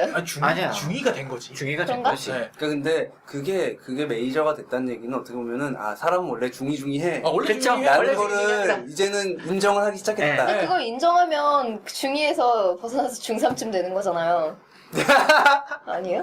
그러니까 물론 여기서 제가 좀 보충하자면 그 제가 예전에도 몇 번이나 소개를 했지만 실제로 내과학에서 중2병으로 불리는 심리 상태를 만드는 네, 생리적인 있죠. 기제가 실제 있다 그랬잖아요. 그러니까 그래서 옛날에는 중2병인 사람이 작품을 만들지 않았어요. 중2병 감성을 가진 채 어른이 된 마스모토 레이지 같은 사람이 만들었기 때문에 어른 여성인 거예요, 메텔이. 그래서 청춘이에요, 그때는 표현이. 중2가 아니고. 아오인 거야? 그러니까 말 그대로 청춘 시절 아, 같은 청춘? 청춘인 거예요. 그래서 약간 풋사랑 같은 네, 것처럼 어른이 되려고 하지만 어른이 되지 못하는 거 어른이 되는 벡터가 있었어요. 지금은 어른이 되는 벡터가 없어요. 없어, 왜냐면 없어. 어른들이 과거로 돌아가고 싶은 거거든. 이제는 네. 어른들이 아이가 되고 싶어 하는 거지. 아이의 시점에서 어른으로 아이들한테 가려고 하는. 너희들도 게 아니야. 이제 깨끗 발을 서고 저 너머를 한번 봐보렴이라는 작품으로 어른들이 만들어졌던 거라면 지금은 어른들이 만들거나 보는 사람들이거나 아 지쳤어 어른 따위 이제 네. 싫어 그러니까 레디꼬지. 그러니까 레디콘 거죠. 그러니까 퇴행이라기보다 빡빡한 거예요 이제. 네. 향수야? 눈의 여왕에서. 그래서 현대 네, 맞아요. 눈의 여왕의 아, 눈의 반짝반짝이잖아요, 여왕이 이제. 네, 눈의 여왕이 그 여동생이 된 거예요. 네, 말 그대로. 네. 그리고 여동생으로 혼자 티격태격 싸워도 괜찮아진 거죠. 너도 그렇게 근데 살면 굉장히 훌륭한 그거다. 그 주제가 된다. 눈의 여왕에서 네. 그 겨울왕국으로. 그렇죠. 네. 이행하게 되는 정말 거죠. 커요. 음. 커요. 그거 일본식으로 얘기하자면 메텔에서 네. 쿠루미가 됐다가 이제는 하루이가 되고 갑자기 2부가 쯤에 그렇게 되는 거예요. 그 2부 얘기를 1부에서 지금 아이고, 쭉 하고 있는 아니에요. 느낌이 나중에 떠도 드는데요. 되니까. 블로그에도 올렸던 글이긴 한데 디즈니 작품에서 나타난 게이 커플의 변화라고 생각을 해도 아, 좀 예. 의미심장해요. 그러니까 라이온 킹의 팀원과 티몬과 푼바는 푼바는 확실히 게이 게이 커플이란 커플이잖아. 말이에요. 게이 커플이 사자 아이 입양해가지고 기른 내용인데 근데 이런 식으로 게이 부부가 되게 안정적인 어른으로서 이렇게 보살펴주는 존재에서 좀 이제는 더 불안정한 시기로 불안정한 어린 시기에 시기로 내려오고 어린 시기에 이런 모습으로 나오기 시작한 게 말레피센트나 그렇죠. 레디코인 거니까. 그러니까 나만의 가정을 꾸리는 거였다면은 기존의 가정으로 돌아가겠어로 바뀐 거예요. 게이 커플의 변화마저도. 그러니까 이게 재밌는 게 퀴어지만 전혀 퀴어하지 않은 보수적인 퀴어가 탄생하게 됐다고 이거 생각해요. 제가 갑자기 정리하듯이 얘기해서 좀 그렇긴 한데 우리 정리 안 하면 안 돼. 아 제가 정리하듯이 네, 얘기할게요. 네. 어른 세상에서 얘기한 것에 제가 불타오르었던 이유는 그거는 극복하려는 뭔가 저는 아직 네, 네. 어른이 못 된 사람이라서 어른이 되고 싶다는 열망이 있는 사람이라서 어른이 되는 혹은 어른인 사람들이 벌이는 네, 네. 삶의 모습이에요. 근데 자기 자신을 얼리는 건 일종의 퇴행이에요. 시간을 그치. 정지시키는 거니까. 과거로 가고 싶어하고. 얼어붙은 시간이나 세상을 변화시키려고 하는 내용이냐, 혹은 거기 적응하는 내용이냐, 아니면 자기가 얼어서 회피하려는 거냐, 크게 두 개로 나눌 수가 있게 되는데, 예전에는 그렇다 하더라도 그런 얼어붙은 세상처럼 얼어붙은 사람을 변화시키는 게 내용이었는데, 지금은 세상이 너무 혹독하게 얼어 있어서, 너무 힘들어. 같이 얼어서 거기에 적응하는 식으로 바뀐 거죠. 예전에 너무 그걸 살기 정복하려는 거였다면. 그러니까 변한 거죠. 옛날에 아이거 빙벽을 오르는 그 빙하 빙벽 오르는 남자가 주인공이었다면 지금은 어른 빙벽이 주인공이 된 거예요. 어른 어른이 될 빙벽이 수가 없어 우리. 어른 빙벽이 세상이 자꾸 지도 얼었으면서 너도 따뜻해져야 된다. 너는 물이 되어야 된다. 그러니까 어떻게 물이 되어 힘들어요. 그놈의 자기개발서들. 그런 거죠. 될 예전엔 수가 없는 거야. 자기개발서의 시대였다면 산을 오르기 위해서는 어떻게 해야 되느냐. 였다면 이제는 산이 되지 않아도 돼. 어차피 우리 다 얼어 있거든. 우리는 다 망했어. 좀 쉬자. 얼어서 뭐 그런 그치. 이렇게 정리할 수 있지 않을까. 그러면 이제 저는 그럼 이제 진지한 이야기를 위해 2부 준비를 하도록 하죠. 그렇기 위해서 마지막 한 작품씩 뽑는 최종 정리를 네. 하자면 권님은 어떤 걸 가장 이 주제 이 두 가지로 나눠진 두 장면으로 나눠진 주제를 어떻게 요약할 수 있냐 이 작품으로 읽어보시죠. 어렵다. 미리 선점하세요 겨울왕국을. 아니야. 그냥 지성 씨 먼저 해요 그러면. 아 그럼 제가 먼저 할까요? 네. 저는 뭐 글쎄요 저라면 잭 런던의 야성의 부름과 늑대의 화이트펜을 먼저 보시라고. 아씨 당했어. 선점 당했어. 아 그래요? 그러면 이걸 완선 씨한테 넘길게요. 저는 그러면 네. 그거 다음에 넘어가서 그 뒤에 어떻게 해야 되냐, 극복한 뒤에 어떻게 연대할 거야 되느냐 이야기는 오버맨 킹게이너에서 다루고 있다고 생각하기 때문에 저는 그러면 킹게이너를 내가 왜 지상 씨한테 먼저 말하려고 그렇게 했냐면은 오버맨 킹게이너 선전 당하면은 오스틴 파워를 해야겠다 라는 생각에 그럼 저는 먼저 물어본 거예요. 저는 먼저 완선 씨가 추천해주세요. 네. 잭 런던을. 그럼 저는 잭 런던의 그 야성의 부름을 네. 꼽겠습니다. 그렇죠. 부름을 꼽는 이유는 사실 여기가 그 추운 지대에서의 생활이, 그러니까 그 극한 생활, 게다가 걔는 사람보다 더 그게 아래잖아요. 되게 재밌어요. 네, 그런 생활이 되게 잘 드러나 있으면서도 그 안에서 이런 도시나 아니면 따뜻한 지역에 비하면 빈약하지만 그렇기에 더 뼈대가 드러나는 그런 관계와 어떤 그 살아가는 방식들 그런 게 되게 잘 드러나 있다고 생각해서 네, 좋아하고요. 사실 저는 아기 공룡 둘리를 좀 할까 싶긴 했어요. 두 개 뽑으세요. 너희는 얼음 속에 갇혀있는 그 진정한 괴물의 존재를 몰라. 그 코스미컬한 존재를 몰라. 그럼 at the mountain of madness가 되잖아요. 뭐 쌍문동의 광기의 산맥. 광기의 쌍문동이죠. 관계 쌍문이 되잖아요. 네. 광기의 쌍문동입니다. 뭐 이게 여담이긴 한데 저 예전에 공익할 때 만들었던 그 제가 개인적으로 만들었던 타임테이블 이름이 광기의 산맥에서였습니다. 네. 여튼 그 콜 오브 와일드를 패러디에서 나온 건지 모르겠는데 콜 오브 크툴루가 아마 그래서 그런 건가 싶기도 한데 여튼 저는 그렇게 따지면 이제 극복을 했다 이거예요. 제 자격 강식을 이겨내고 문명의 힘으로 문명을 만들 수 구축을 했다. 그럼 그 다음에 뭘 할 거냐? 연대를 어떻게 할 것이냐? 어떻게 엑소덕스 할 것이냐?에서는 킹게이너 준 작품. 오버맨 킹게이너를 추천합니다. 그럼 설국열차가 해야 될 이야기를 여기서 하고 있다고 봐요. 킹게이너가 이미 했어요. 설국열차가 너무 불타오른다 네, 오늘. 오늘 완전 불타올랐어. 그러니까 오늘 최고로 설국열차는 불타올랐어요. 실패한 킹게이너예요. 그쵸. 그렇게 보고 있습니다. 그러니까 둘 다 보시면 더욱 재밌습니다. 알겠습니다. 세트로. 네. 컨디 마지막에 마지막으로. 얘기했던 네버엔딩 스토리. 네버엔딩 스토리. 끝없는 좋죠. 이야기. 네. 예. 이거 보고 정말 감동했어요. 이게 왜냐면 지금 결국 성장이나 이런 얘기를 계속 하다 보면은 이 네버엔딩 스토리에서 나오는 그런 성장, 물론 이게 마지막에 가면 가족으로 돌아간다라는 메시지가 좀 근데 너무 성장해서 강해서 돌아가는 거긴 해요. 성장해서 돌아가는 성장해서 돌아가는 거기 때문에 어른이 된 거니까. 가족에서 도망쳐 나온 게 어른이 되기 싫어서 도망쳐 나온 거였으니까. 사실 그리고 그 드래곤 길들이기 2도 약간 그래요. 미아 못 봐가지고. 미아일랜드는 다 그렇죠. 모모도 그렇고 시간에 대한 얘기. 그래 모모는 성장은 아니지. 아니 아니라 시간에 대한 네, 얘기. 시간에 대한 얘기. 시간에 대한 얘기. 얼어붙어 있는 시간에. 모모는 뭐, 시간 도둑 나오면. 모모는 문찰들랑 거의 동급의 성스러운 존재니까요. 자 이렇게 정리할 수 있겠습니다. 오스틴 파워랑 둘리는 뭐 말하지 않아도 네. 이 설명을 해버렸었어요. 우리가. 네. 네, 그럼 이렇게 1부를 하고 네. 정리하고 정리하고 2부에서 좀 더 2부에서 긴 이야기 해보자. 돌아오겠습니다. 2부에서 뵙겠습니다. 고맙습니다. 감사합니다.